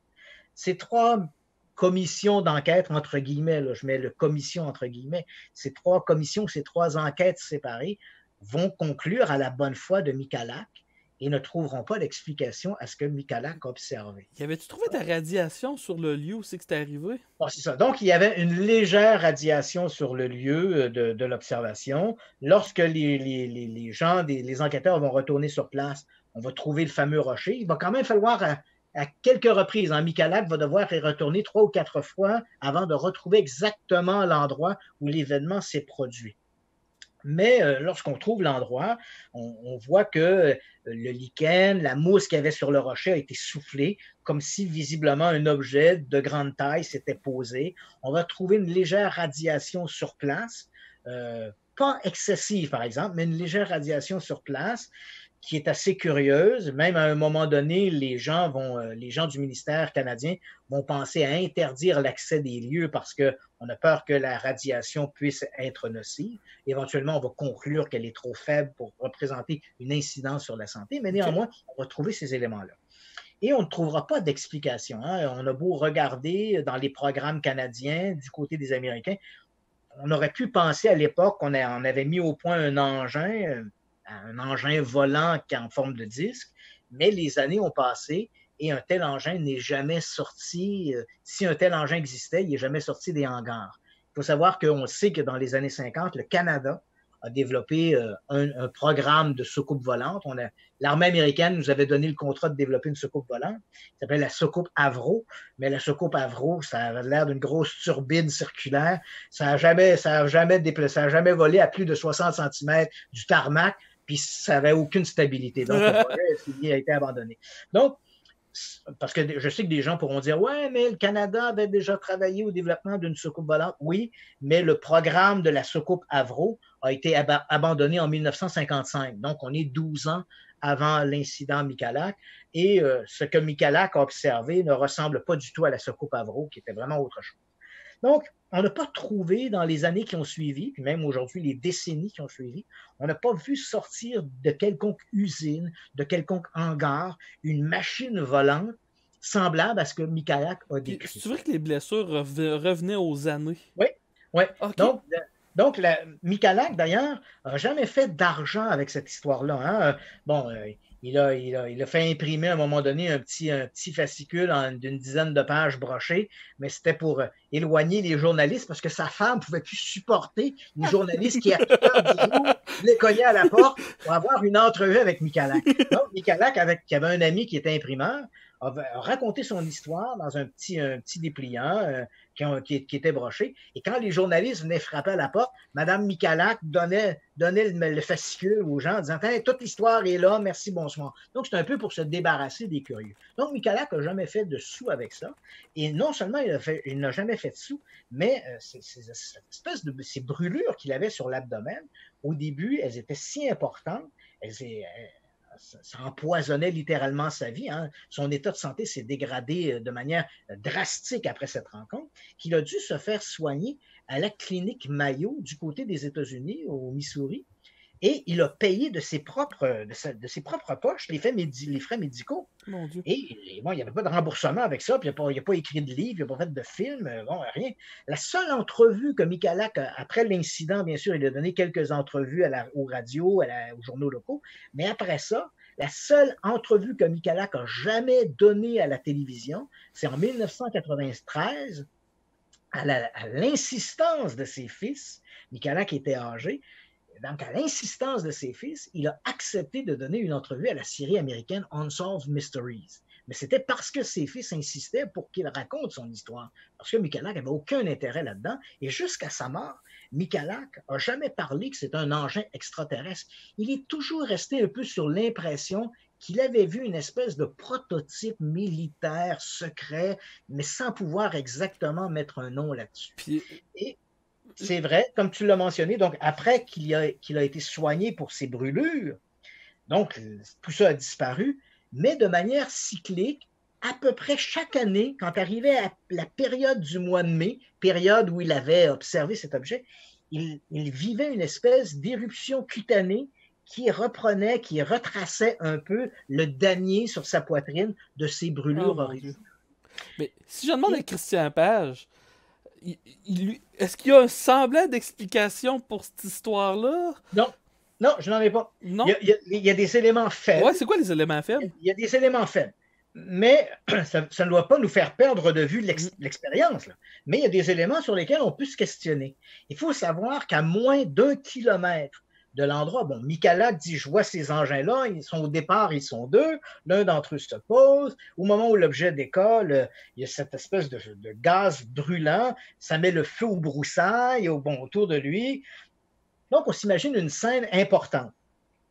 Or, à moins d'1 kilomètre de l'endroit où se trouve Michalak, le même jour, le 20 mai 1967, il y avait une tour avec des gardes forestiers. Il y avait 2 gardes forestiers dans la tour en question. Ni l'un ni l'autre n'a vu quoi que ce soit. C'est quand même curieux. Ces gens-là sont à moins d'1 kilomètre de Michalak. Ils sont perchés au sommet d'une tour, donc un point de vue imprenable. Comment expliquer que ces gens-là n'aient pas vu 2 engins qui arrivaient dans le ciel, l'un se pose, met le feu aux broussailles. Ces gens-là, leur travail, c'est justement de surveiller, on est dans un parc national, c'est de surveiller s'il n'y a pas de la fumée ou quoi que ce soit qui pourrait indiquer un feu de forêt. Non, il était peut-être à Pearl Harbor qui va être avant. donc, ces gens-là ne voient absolument rien. Ça ne veut pas dire que Michalak a menti, mais il faut quand même tenir compte qu'il y a cette fameuse tour où il n'y aura pas de... Ces gens-là, les gardes forestiers seront interrogés. Eux n'ont absolument rien vu. J'ai mentionné, avant qu'on aborde l'affaire Michalak, que Falcon Lake est un endroit qui était très prisé par les visiteurs, les vacanciers. À ce moment-là, on est quand même le 20 mai 1967. Ce n'est pas la pleine saison, mais c'est quand même le 20 mai 67, c'est quand même le début de la saison des vacanciers, des caravaning, de tout le reste. Donc, il y a un terrain de golf aussi aux côtés de Falcon Lake. Donc, il y a plein de gens qui sont là. À ce moment-là, le 20 mai, on est un samedi. Donc, le samedi 20 mai 1967, il y a des centaines de gens qui sont sur les bords du lac de Falcon Lake. Personne n'a vu quoi que ce soit. Pourtant, Michalak est dans le bois à peu près à 2 kilomètres de là. Comment expliquer que tous les gens qui sont autour de Falcon Lake n'aient pas vu 2 engins traverser le ciel, pas vu d'ovni, rien du tout? Après que Michalak ait raconté son histoire, parce que des gens diront, c'est pas vrai, il y a 2 ou 3 personnes qui se sont manifestées. Oui, mais il faut faire attention avec ces témoignages-là. Ils n'ont été connus qu'après que l'histoire Michalak a été rapportée dans la presse. Donc, après l'événement, Michalak rentre chez lui, parle de ça, et donc 1-2 semaines après, il y a des articles qui paraissent dans la presse en disant « Oh, un mécanicien de Winnipeg en voyage à Falcon Lake dit avoir été brûlé par un ovni. » Et là, 2 ou 3 personnes vont dire « Ah oui, moi aussi j'étais à Falcon Lake et moi aussi je l'ai vu l'ovni. » Mais aucun d'entre eux ne s'est exprimé avant l'article qui rapportait l'histoire de Michalak. Aucun d'entre eux n'a raconté à son voisin « Hey, hier après-midi, j'étais à Falcon Lake et j'ai vu des secours volants. » Non, non, n'ont témoigné qu'après que l'histoire soit connue. Ça ne veut pas dire que leur témoignage est faux, Mais ces témoignages-là doivent être pris avec une certaine délicatesse, un peu comme le récit de Michalak. On ne peut pas dire que c'est faux parce qu'il n'y a pas eu d'autres témoins. Mais c'est vrai que le fait qu'il n'y ait pas d'autres témoins soulève un doute raisonnable. Mais au-delà de ça, si tu me demandes, je m'exprime rarement dans le domaine de mes croyances. Ce n'est pas le travail d'un journaliste de dire ce qu'il croit, mais plutôt de dire ce qu'il sait. Et donc, si tu me demandes ce que je crois, moi, personnellement, pour avoir été là-bas, j'ai visité le site, d'ailleurs, qui est assez difficile d'accès. J'ai rencontré, quand je l'ai fait avec la famille Michalak, Stan Michalak en particulier, qui est un peu le fils porte-parole de cette histoire-là. Donc, quand les médias veulent avoir des entrevues, c'est un peu Stan qui agit un peu comme le porte-parole depuis le décès de son père. Et le courant a passé immédiatement entre moi et Stan Michalak. Et le principal enquêteur ufologue à avoir enquêté sur l'affaire Michalak, c'est un ufologue manitobain très sérieux qui s'appelle Chris Witkowski, qui est un bon ami à moi.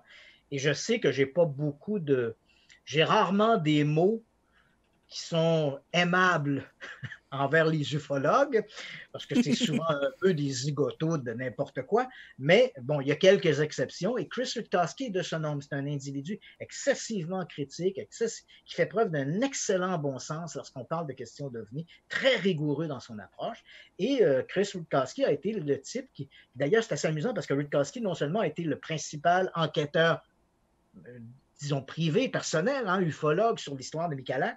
Et c'est amusant parce qu'à l'époque, en 1967, quand l'incident s'est produit, Chris Witkowski était adolescent. Bon, en fait, il était un peu plus jeune, c'est un préadolescent. Okay. Et il allait à l'école avec Stan Michalak, l'un des fils Michalak. Donc, dans la cour d'école, il se rappelle que tout le monde parlait à Stan Michalak. C'est vrai que ton père a vu une soucoupe volante? On en a parlé des journaux. C'est amusant parce que quelques années après, quand il s'est découvert une passion pour les ovnis, comme il avait des liens privilégiés avec la famille Michalak, il a pu réenquêter sur cette histoire-là en reprenant tous les éléments. Donc, tout ça pour te dire que si tu me demandes de manière personnelle, pas le journaliste, de manière personnelle, ce que je pense de l'affaire Michalak, je te répondrai que j'ai aucun doute que Michalak a certainement vu quelque chose de très inhabituel à Falcon Lake. Ça, j'ai aucun doute là-dessus. Je ne crois pas qu'il a inventé cette histoire-là. Je pense qu'il a réellement vu quelque chose. Je crois qu'il a été blessé par cette rencontre avec cet objet-là. Maintenant, à savoir quelle est la nature de l'objet, je n'en ai pas la moindre idée. Et comme je l'ai mentionné un peu plus tôt, dans l'arsenal de l'aviation, l'arsenal militaire, on n'a rien vu sortir qui ressemblait de près ou de loin à l'objet observé par Michalak. Wow. Hey, quand on avait fait notre pré-entrevue, on s'était dit une durée de temps, là, on l'a dépassé. Ça fait combien de temps? 1h20. 1h20. Ouais. Bon, on peut rester encore un 15-20 minutes. Oh, ok, parfait. Dans toutes les histoires que tu as enquêtées, y a-tu des places que tu as voulu aller puis tu t'es fait refuser des accès? La zone 51.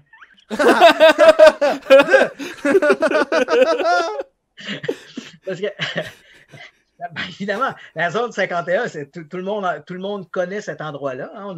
Ça fait partie maintenant de la culture populaire. Puis pour ceux qui ignoreraient de quoi on parle, c'est une base militaire excessivement secrète qui se trouve sur les bords d'un lac asséché dans le désert du Nevada. Le lac s'appelle le lac Groom, le Groom Lake. Quand je dis un lac asséché, là, je ne dis pas un lac asséché la semaine dernière. Il est asséché depuis des milliers d'années. Donc le sol est dur comme du béton. Et on y a construit une base militaire ultra secrète dans les années 50. Et c'est d'ailleurs dans cette base-là que les militaires américains, avec la collaboration de la CIA et de la compagnie Lockheed, le groupe qu'on appelle le Skunk Works, ont développé le premier avion espion américain, le U-2. Ensuite de ça, les autres avions ont suivi, le SR-71 Blackbird, et la technologie des avions furtifs a été développée également dans cette base-là. Donc, on le comprend. Puis aujourd'hui, dans cette base-là, on est à mettre au point la technologie des drones furtifs qui seront utilisés dans les guerres de demain. Donc, c'est un centre de développement en avionique qui est très important et on comprend pourquoi il est si secret. Donc, cette base militaire, elle est au milieu de nulle part. Et elle est très secrète. Et à la fin des années 80, par les divagations d'une espèce d'hurluberlu qui s'appelle Bob Lazar. Bob Lazar, oui. il a commencé à raconter qu'il avait travaillé dans cette base-là, puis qu'il avait travaillé sur ce qu'on appelle de la rétro-ingénierie. En fait, lui, il dit qu'il ne travaillait pas vraiment dans cette base-là. Il dit qu'au sud de la base, c'est assez amusant, c'est parce qu'il dit au sud de la base, pour situer de manière géographique les gens, on a le lac Groom Lake, ce fameux lac asséché dont le sol est dur comme du béton. Donc, on a construit la base là parce que c'était excellent pour y construire également une piste d'atterrissage. Et les avions U-2 et le SR-71 Blackbird avaient besoin d'une très, très, très longue piste pour pouvoir décoller et atterrir. Donc, l'endroit était parfait. Puis on est à peu près à 2 heures de route de toute civilisation. Donc, tu t'imagines, on est bien isolé. Et pourquoi zone 51? Ben parce que durant la Deuxième Guerre mondiale, alors que les Américains travaillaient au développement de la bombe atomique, on avait le groupe d'Oppenheimer qui, eux, travaillaient au développement de la bombe, mais le département d'énergie aux États-Unis se sont dit, c'est beau, mais quand on va l'avoir, notre bombe, où est-ce qu'on va la tester? Certainement pas au milieu de Manhattan. Donc, il fallait trouver des endroits secrets, hein, parce qu'on comprend que tout ça se fait en catimini, hein, c'est la Deuxième Guerre mondiale, et on veut surtout pas que les Russes, ni les Japonais, surtout pas les Japonais, savent qu'on a la bombe. Donc, on développe la bombe, et on demande au département de l'énergie de trouver des endroits aux États-Unis tellement isolés que même si on faisait sauter une bombe, non seulement il n'y aurait pas de population pour être témoin de la chose, mais que, bien sûr, les résidus atomiques ne pourraient pas être un danger pour la santé du public. Okay. Donc, on va trouver des endroits aux États-Unis qui seront numérotés, zone 1, zone 2, zone 3, et au milieu du désert du Nevada, on s'est dit, tiens, il y en a une belle zone qu'on appelait zone 51. Okay. Donc, la zone 51, elle est juste aux côtés de la zone 50 puis aux côtés de la zone 52. Juste entre les deux. Donc, c'est pour ça qu'on l'appelle la zone 51. Donc, dans les années 80, cet hurluberlu, ce Bob Lazar dit, voilà, j'ai été embauché et quand on m'amenait sur place, il y avait la base de la zone 51, j'arrivais là et là, je prenais un autobus qui m'amenait, parce qu'il y a une petite colline, on a le lac Groom Lake, puis une colline. Ils ont m'amené de l'autre côté de la colline, et là, il y avait une zone secrète qu'on appelait la zone S4. Et dans cette zone S4, il y avait des espèces de hangars construits à même la montagne. Il y avait 9 engins d'origine extraterrestre qui étaient détenus par les Américains. Et moi, mon travail consistait à faire de la rétro-ingénierie, donc à démonter ces engins-là, voir comment ils fonctionnaient pour essayer de l'appliquer sur la technologie américaine. On ne fera pas tout un discours sur Lazare, mais c'est un menteur pathologique. Là. Tout ce qu'on vérifie, c'est la foutaise. Puis il a fait le podcast de Joe Rogan, puis Joe Rogan a été un peu trop complaisant avec. Absolument. Ce type-là, toutes les vérifications qu'on a faites, il se prétend, il dit avoir un diplôme du MIT, un diplôme de la Caltech, d'avoir été membre d'associations prestigieuses en physique. Il n'y a rien de tout ça. Là. Il n'a même jamais travaillé au laboratoire de Los Alamos. Tout ce qu'on vérifie montre que ce type-là est un menteur pathologique. Et comme tu le mentionnes si bien, quand il avait fait l'émission de Joe Rogan, je ne sais pas si c'était convenu d'avance, mais Rogan est passé littéralement par-dessus, parce que le point faible de Lazare, il peut raconter n'importe quoi. Mais si tu démontres clairement que ce gars-là n'a jamais fréquenté aucun banc d'école du MIT ni de la Caltech, qui n'est pas ingénieur, qui n'est pas physicien, tu viens de régler le problème. Là, pas mal, oui. J'ai beau dire que je suis Elvis Presley, même si je monte mon collet, ça ne changera pas grand-chose. Hein? C'est un peu stupide, cette affaire-là. Mais bon, bref, Rogan a passé là-dessus. Mais néanmoins, tout ça pour dire qu'en 1989, Lazare raconte son histoire. Hein. Il dit, j'ai travaillé, j'ai fait de la rétro-ingénierie sur des soucoupes volantes. Et à partir de là, cette fameuse base de la zone 51, qui était à peu près inconnue du grand public. Il y avait eu quelques articles dans la presse spécialisée, des magazines sur l'aviation, sur le militaire, avaient évoqué cette fameuse base de la zone 51, mais c'était réellement des initiés qui connaissaient l'existence de la base. À partir du moment où Bob Lazar raconte son histoire, là, évidemment, c'est une histoire fantastique. Il y a une couverture médiatique tout à fait extraordinaire. Lazare multiplie les apparitions télévisées où il raconte son histoire. Les maniaques de la soucoupe volante s'organisent en groupe et là, ils se rendent dans le désert du Nevada, montent sur les collines qui entourent Groom Lake et là, avec des jumelles, prennent des photos et on s'échange toutes sortes de trucs. Et là, ils sont tout à fait surpris parce que la nuit, au-dessus de cette base-là, ils observent parfois des lumières. Faut-il rappeler aux gens que c'est une base où on développe des avions. Cela étant dit, donc, la base devient très populaire auprès des amateurs.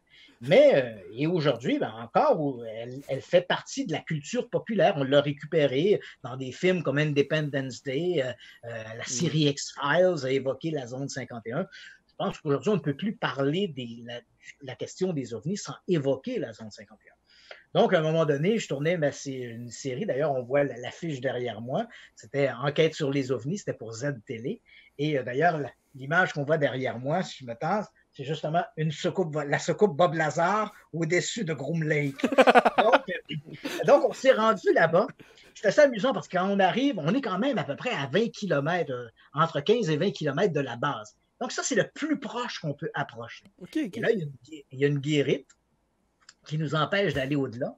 Là, tout le monde s'énerve parce qu'il y a un panneau sur le côté de la route qui nous dit « Vous entrez dans une zone militaire et là, on nous dit « Vous risquez une amende, vous risquez d'être arrêté. » Et bien sûr, on ajoute que la force mortelle létale est autorisée. Deadly force authorized.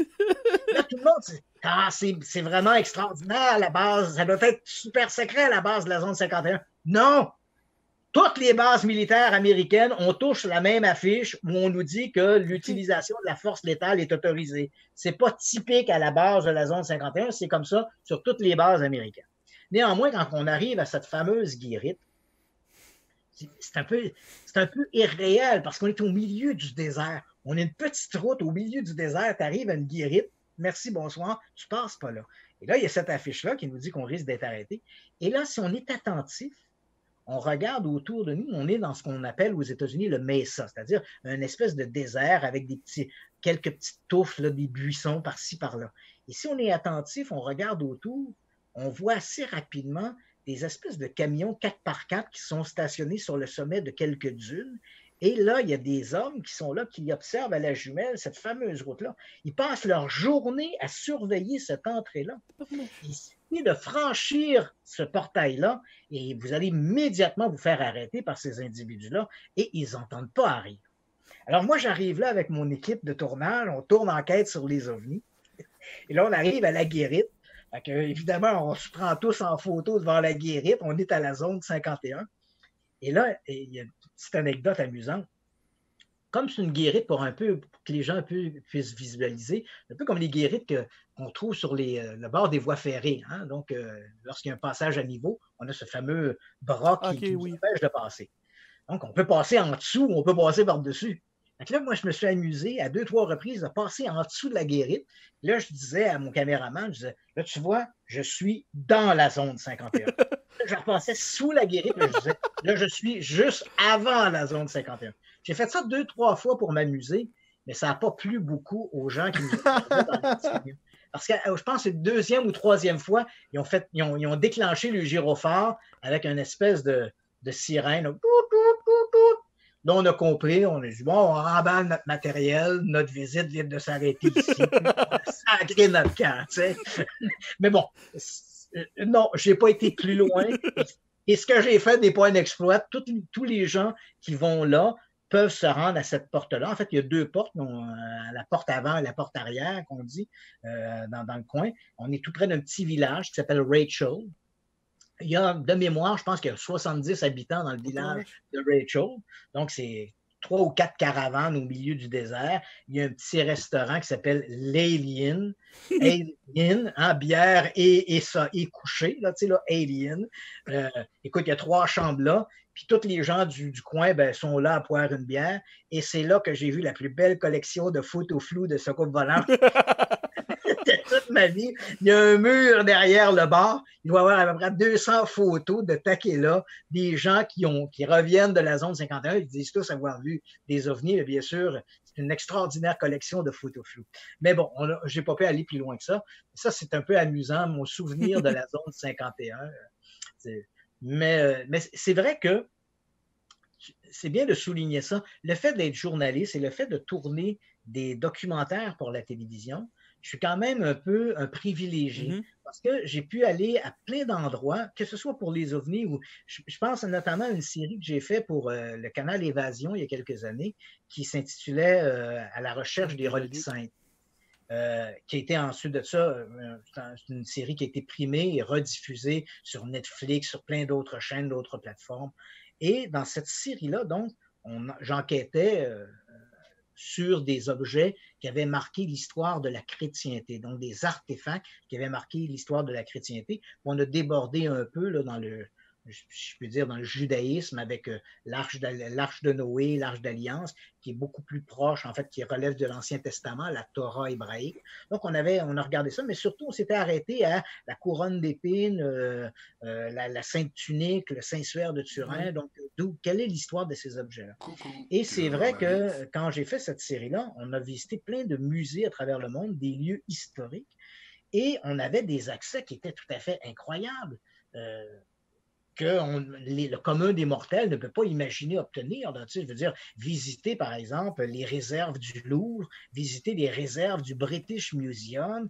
À cette époque-là, par exemple, à l'intérieur, là où se trouvait le tombeau de Jésus, le tombeau de Jésus, il faut savoir que c'est un petit édifice qu'on appelle l'édicule, qui se trouve à l'intérieur d'une grande cathédrale qui s'appelle le Saint-Sépulcre. Ça peut paraître un peu étrange de dire ça. Là. Donc, imaginez-vous, vous avez une cathédrale, vous entrez dans la cathédrale qui est immense. Et au centre de cette cathédrale, il y a un petit édifice, et qui est l'édicule.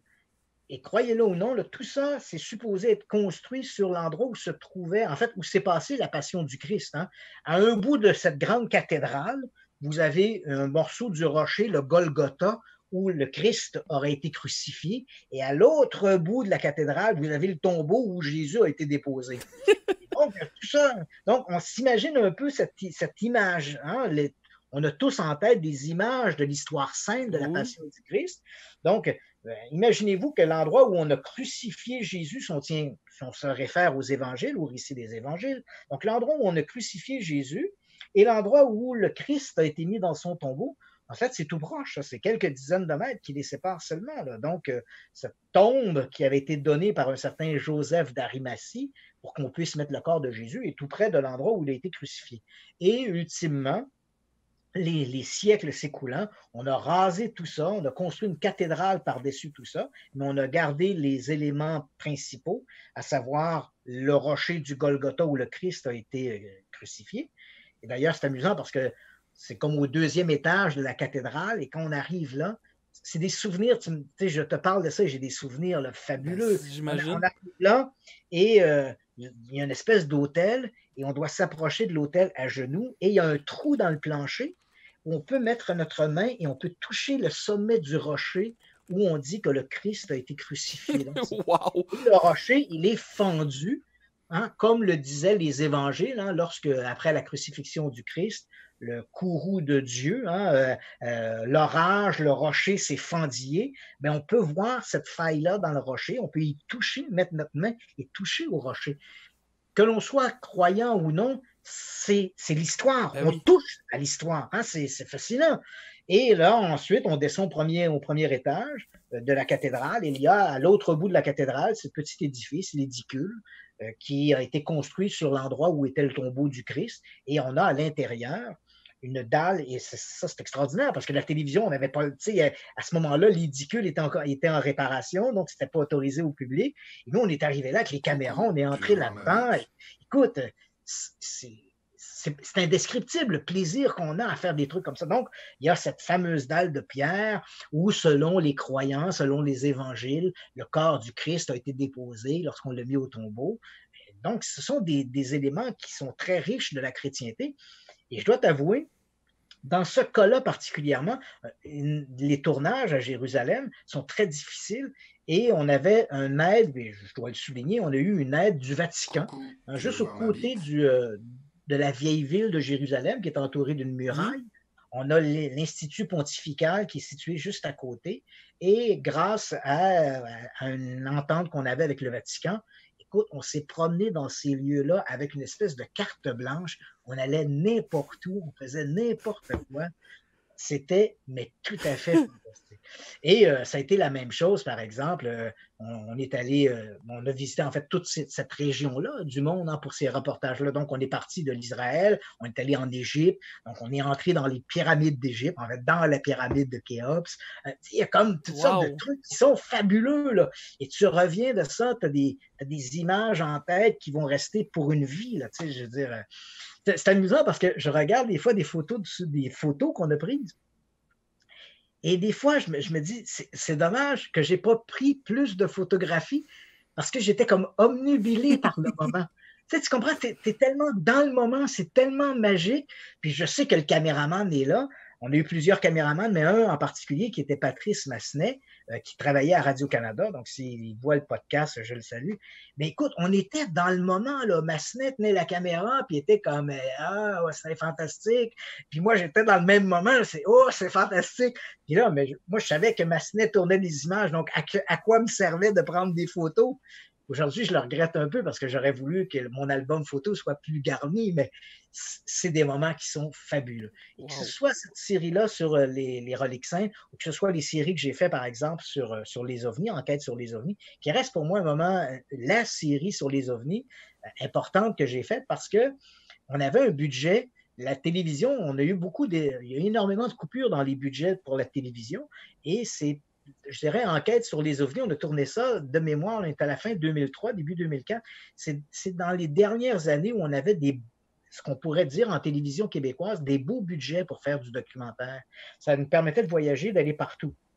Donc, quand on a fait Enquête sur les ovnis, là, on est allé partout, en Europe, on est allé en Australie, on a fait plein de trucs. Là, je reviens avec ça, et les souvenirs de ces événements-là, c'est des trucs qui serait difficile à refaire aujourd'hui parce que les budgets sont plus là. Aujourd'hui, des budgets de ce type-là pour faire du documentaire, il faut vraiment se tourner vers ou TV5 ou des télévisions anglophones comme la BBC aux États-Unis. Peut-être Netflix aussi, j'imagine. Oui, maintenant, c'est ça. Là, ces nouvelles plateformes apparaissent. Netflix, Amazon Prime, voilà, qui offrent des bons budgets. Mais si on parle là, avant l'arrivée de ces nouveaux joueurs dans l'univers télévisuel, on parle de 2012, début des années 2010, là, je veux dire, les budgets pour le documentaire avaient fondu comme neige au soleil. Donc, reproduire ça aurait été quasi impossible. Mais c'est fabuleux. C'est des histoires qui sont fabuleuses. Et malgré tout ça, non, je n'ai pas trouvé des explications pour tout. Il y a des mystères qui perdurent et pour lesquels je suis... Et s'il n'y en avait pas, je ne serais pas là aujourd'hui. C'est parce qu'il y a encore ces sujets-là continuent de me passionner. Je n'ai plus la naïveté que j'ai eue il y a 20 ou 30 ans. Donc aujourd'hui, je les regarde avec une connaissance différente de ces sujets-là. Je suis capable de placer l'humain au centre de ces manifestations-là. Avant, tu considères, tu dis, c'est une histoire de fantôme. Non, c'est jamais une histoire de fantôme. C'est toujours une histoire d'un humain qui dit avoir vu un fantôme. Et il faut toujours tenir compte de ça. Donc, c'est l'humain qui est au centre de la manifestation, pas le fantôme. Et malheureusement, l'humain, c'est le maillon faible. Donc, il faut l'écarter assez rapidement pour pouvoir s'attaquer au véritable problème. Et en même temps, alors qu'on a cette espèce de... Parce qu'on a l'impression que tout l'espace est occupé par ceux qui font du bruit. Les chasseurs de fantômes, les chasseurs de soucoupes volantes, de bonhommes verts, etc. Alors qu'en réalité, ces gens-là font beaucoup de bruit, mais ils ne font rien d'intéressant. Ils ne font que confirmer leur croyance. Je crois aux fantômes, je m'en vais dans une maison, j'entends un craquement de porte, ça me prouve qu'il y a des fantômes. Mais il faut savoir qu'en coulisses, il y a heureusement toute une communauté de gens qui, dans bien des cas, ont une solide formation scientifique, académique, qui s'intéressent à ces sujets-là, qui publient malheureusement dans des publications trop souvent scientifiques et pas accessibles au grand public. Mais heureusement, ces gens-là sont là, font de la recherche rigoureuse qui nous permet de mieux comprendre ces phénomènes, que l'on parle des ovnis, que l'on parle de la parapsychologie, que l'on parle des phénomènes de fantômes. Malheureusement, je sais que dans bien des cas, les réponses qu'ils proposent ne sont pas celles que l'on voudrait. Je voudrais bien croire que mon oncle Albert revient de l'au-delà puis de temps en temps fait claquer mes portes d'armoire. Malheureusement, les parapsychologues ont d'autres hypothèses à nous proposer plutôt que mon oncle Albert qui revient de l'au-delà.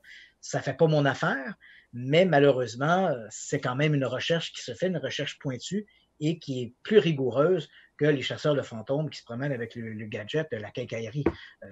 je veux pas être méprisant, mais je sais qu'au Québec, il y a un groupe de chasseurs de fantômes qui visiblement n'a pas compris mon analogie. Donc, je vais la répéter ici.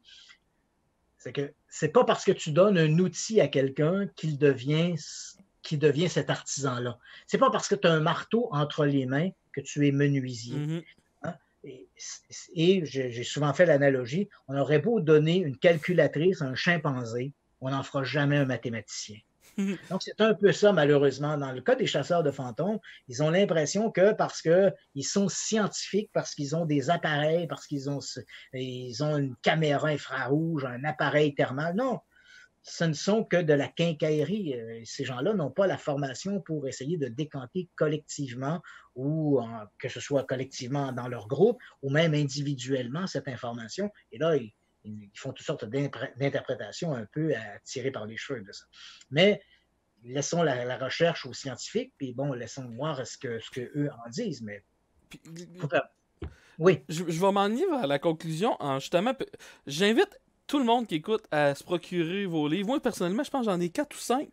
J'en ai un juste là, L'Enquêteur du Paranormal, tome 2. Puis ça qui est le fun, parce que je me promène de librairie en librairie, puis c'est jamais le même livre qu'ils ont, fait que je commence à m'accumuler une pas pire collection. Ton dernier livre, OVNI au Québec aussi, que j'ai pas la chance de m'avoir acheté, mais je vais l'acheter, c'est sûr et certain. Mettons, quelqu'un qui veut commencer vraiment à lire tes livres, là, y en a-tu en particulier que tu conseilles? Genre, lui, c'est le must à avoir dans tous les livres que j'ai écrits. Là. Pour y en a-tu un commencer. qui dit c'est lui qu'il faut avoir pour commencer? Là. C'est difficile, de demander ça à un auteur. Hein? Oui, je sais. Tout ça dépend aussi, bien sûr, du sujet. Hein? Si tu me dis, toi, ton sujet de prédilection, c'est les ovnis, ben, je vais te conseiller OVNI au Québec. Si ton sujet de prédilection, par exemple, c'est les phénomènes paranormaux, mais de façon générale, ben, je te dirais que la série des enquêteurs du paranormal, le 1, 2 et 3, tu vas trouver là-dedans à peu près, je couvre à peu près l'ensemble des phénomènes sur lesquels j'ai enquêté. Puis ce qui est important de souligner, c'est que les phénomènes que j'évoque dans mes livres, ce sont des phénomènes sur lesquels j'ai personnellement enquêté. Lorsque je parle, par exemple, le dossier Amityville, je n'ai pas pris ça d'un autre livre. Là. Je suis allé là-bas, j'ai rencontré des gens. C'est pas du Wikipédia, là. Non, c'est ça. Donc, j'ai vraiment mené une enquête sur le terrain. Là. Donc, que ce soit ça, que ce soit l'affaire Dyatlov, ou peu importe, le triangle des Bermudes, je peux te dire que le triangle des Bermudes, je garde encore en souvenir les gardes-côtes qui m'avaient amené, parce que pour eux, c'est un peu leur... Hein, c'est un peu leur terrain de jeu, ça, le triangle des Bermudes. Et les gardes-côtes ont des espèces de petits bateaux qui sont des Zodiacs, qui sont excessivement performants. Écoute, ils m'ont dit, c'est pas vraiment un Zodiac, la coque est rigide, mais c'est un bateau avec un moteur. Écoute, le bateau lève comme ça. Quand on a quitté le port, les types, je trouvais que la mer était un peu houleuse. Là, les types mettaient du gaz, ils diminuaient la force. J'ai passé un peu mon après-midi à faire ça comme ça. Écoute, quand j'ai débarqué, j'étais vert. Donc, c'est un excellent souvenir que je garde des gardes-côtes. Mais bon, bref, ce sont des enquêtes que je me suis rendu sur le terrain. J'ai enquêté sur ces événements-là. J'ai eu accès aux documents d'archives. Bon, donc, j'essaie de présenter cette notion-là. Si ce sont les phénomènes paranormaux de façon générale, bien, effectivement, la série L'Enquêteur du Paranormal me semble excellente. Si c'est les théories du complot, ben, je te conseille mon livre sur les théories du complot. Donc, j'ai vraiment essayé de couvrir l'ensemble des phénomènes paranormaux, mais en mettant pour chaque livre, chaque collection de livres, un créneau très précis. Donc, pour moi, ce serait difficile de dire celui-là est celui que je préfère. Mais c'est sûr que dans la série L'Enquêteur du Paranormal, je te dirais que mon favori, c'est L'Enquêteur du Paranormal 3. Puis dans les autres, je te dirais que OVNI au Québec, puis j'ai écrit également un livre qui s'appelle Crime occulte. Là. Ah oui, ça. Je dirais que Crime occulte et en fait, les tueurs de l'occulte et les OVNI au Québec, ça reste pour moi pas mal des top niveaux. Mais c'est ça qui est le fun, parce que tu couvres tellement, tu dis juste les tueurs de l'occulte pour les fans de True Crime, c'est un must. OVNI au Québec, ça raconte parce que c'est complètement l'histoire au complet des ovnis avec ton regard à toi puis ton enquête à toi sur ces événements-là. C'est amusant parce que, si tu me permets de donner quelques mots sur OVNI au Québec, c'est amusant parce que ce livre-là, c'est un livre que je voulais pas écrire. OK. je voulais pas écrire parce que, écoute, je me livre à toi, là.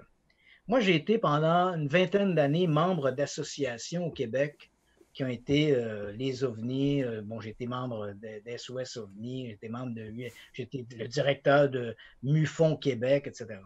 Je connais donc bien cette communauté-là. Puis, j'en garde pas un excellent souvenir. Honnêtement, j'en garde pas un excellent souvenir. C'est ça. Et j'aurais pas, en fait, ça ne me tentait pas, c'est pas la première fois qu'on me posait cette question-là, d'écrire un livre sur les OVNI au Québec. Et j'ai toujours décliné l'invitation parce que je me suis dit non, il y a des choses que j'aurais envie de dire, puis les dire, je ne suis pas convaincu que ça va faire plaisir à beaucoup de gens. Tu sais, je veux dire, il y a des secrets qui vaut mieux qu'ils restent secrets. Tu sais. Mais finalement, j'ai dit ça comme ça, il y a un auteur français, un ami à moi, Patrick Serré, qui a écrit un ouvrage qui s'intitule « La face cachée de l'ufologie ». Et ce livre-là a été pour moi le coup de pouce que j'avais besoin. C'est-à-dire que mon éditeur voulait que j'écrive un livre sur les OVNI au Québec et Patrick Serré écrit ce livre, La face cachée des OVNI. Et ça a été un peu le coup de pied dans le derrière que j'avais besoin. Donc, j'ai décidé, je vais laisser un peu mon testament ufologique et ça a été OVNI au Québec. Et je dois t'avouer que aujourd'hui, avec le recul, je me dis, bon, si les ufologues québécois ne sont pas contents, ben, j'en ai rien à cirer. Voici, Puis ce livre-là a quand même un avantage, c'est que souvent les amateurs d'OVNI critiquent le critique en disant ces gens-là ne savent pas de quoi ils parlent. Tu ne pourras pas me dire ça à moi. Tu peux adresser ça, si tu veux, aux sceptiques du Québec, par exemple, ou à M. Machin, ou à un journaliste de TVA, mais pas à Christian Page. Moi, tu ne viendras pas me dire que je ne sais pas de quoi je parle. Moi, j'ai été une vingtaine d'années très impliqué dans ces milieux-là. J'ai vu toutes les coulisses. Je sais comment l'affaire marche. Donc, ce que je te raconte là, ça vient de l'intérieur et c'est documenté. Donc, finalement, j'ai décidé de faire ça. Puis, je te dirais qu'à part un ufologue en particulier qui s'en est pris de manière vicieuse à moi, en attaquant ma famille, aucun argument sur ufologique. Là. Il a simplement attaqué ma famille. Voici le frère, sa soeur, son père, puis là, des commentaires qui n'ont rien à voir avec l'ufologie. Là. Et tout ça, ben, puis le type avoue lui-même qui n'a même pas lu le livre. Finalement, on s'étonne un peu, mais bon. Mais à part de ça, pour être honnête, je ne peux pas dire que j'ai eu non plus des commentaires négatifs du milieu ufologique. Je pense que les gens l'ont pris. Ceux qui l'ont lu, ben, ils sont d'accord ou non. Mais pour eux, c'est un autre son de cloche. En fait, pour être honnête, il n'y a qu'un seul ufologue qui a réagi de manière un peu ordurière dans sa façon de faire. Il aurait pu m'attaquer sur des caractères ufologiques, c'est dire, bon, je ne suis pas d'accord avec son argument ufologique, mais de commencer à critiquer mon frère ou de critiquer mon père ou ma mère, je vois pas vraiment ça c'est vicieux. Débat, mais bref, voilà. Je comprends bien, ce livre-là, les réactions négatives ont mieux été que pour le livre des complotistes. Oui, en fait, c'est vrai, l'argumentaire ou la réaction, disons, presque virulente, sinon agressive, ça a été le livre sur les théories du complot. Donc, écoute, j'en écrirai pas un deuxième. Crois-moi, je peux dire qu'il n'y aura pas théorie du complot 2, ça m'était offert. Mon éditeur m'a demandé de faire ça, puis j'ai décliné l'invitation. J'en ai fait un, merci, j'ai donné. Hey, Christian Page, un énorme merci pour ce temps-là. Là. Vraiment très apprécié. C'est très gentil de ta part de laisser la chance à des humoristes presque émergents comme nous autres. Là. Ça me fait plaisir. Écoutez, moi, j'ai commencé dans le milieu du paranormal, tout ça, dans le milieu médiatique. Hey, maudit que je parle, hein? J'arrête pas. Oh, mais j'ai commencé dans le milieu médiatique à la fin des années 1970. On était peut-être 79, 1980, à cette époque-là. J'avais une petite émission à la télévision communautaire à Saint-Jean-sur-Richelieu, dont le titre était très imaginatif. C'était « Les soucoupes volantes quand la réalité dépasse la fiction ». C'était fait de preuve d'imagination. Mais bon, bref, j'ai commencé dans le milieu communautaire, la télévision communautaire. il n'y a rien de mal à ça. La télévision communautaire est une excellente école, mais j'ai toujours resté marqué par ces racines-là, donc radio communautaire, télé communautaire, et donc ça me fait plaisir lorsque des gens du milieu communautaire ou des milieux émergents ou sur des médias ou des médiums inhabituels, comme le podcast, je dois t'avouer, moi je suis un vieux dinosaure, là, le podcast, je ne connais pas particulièrement bien ça. Il y a mon ami Éric Nolin qui lui est plutôt fort là-dessus, mais bon, mais soit dit en passant, ça me fait toujours plaisir de faire ça parce que je me rappelle que moi aussi, quand j'étais dans ce milieu émergent, ben, il y a des gens aussi qui m'ont fait confiance, puis qui, tu sais, quand tu es à la télévision communautaire, puis tu invites des gens, si tous les gens te disent non, ben, à un moment donné, il n'y aura pas d'invité. Il faut qu'à un moment donné, quelqu'un te fasse confiance. Puis bon, ben, ça a été très agréable. Notre conversation a été super le fun. J'ai toujours peur un peu avec les humoristes. Tu t'attends toujours à ce qu'ils vont essayer de tourner le sujet en dérision ou des trucs comme ça. Alors que le sujet, je tiens à insister là-dessus, le sujet du paranormal est un sujet fascinant. Malheureusement, il y a 90% entre guillemets de merde pour 5% d'intéressant. Mais le 5%, c'est ce qui fait que 40 ans plus tard, je suis toujours là à en parler avec vous, avec la même passion qui m'anime. Ben, merci beaucoup. Merci à vous. Je te souhaite bonne soirée. Tu as simplement à juste quitter la conversation et c'est fait que... un gros merci pour cette gros merci. Merci les gars. Bye bye. Bonne continuité. Bye bye.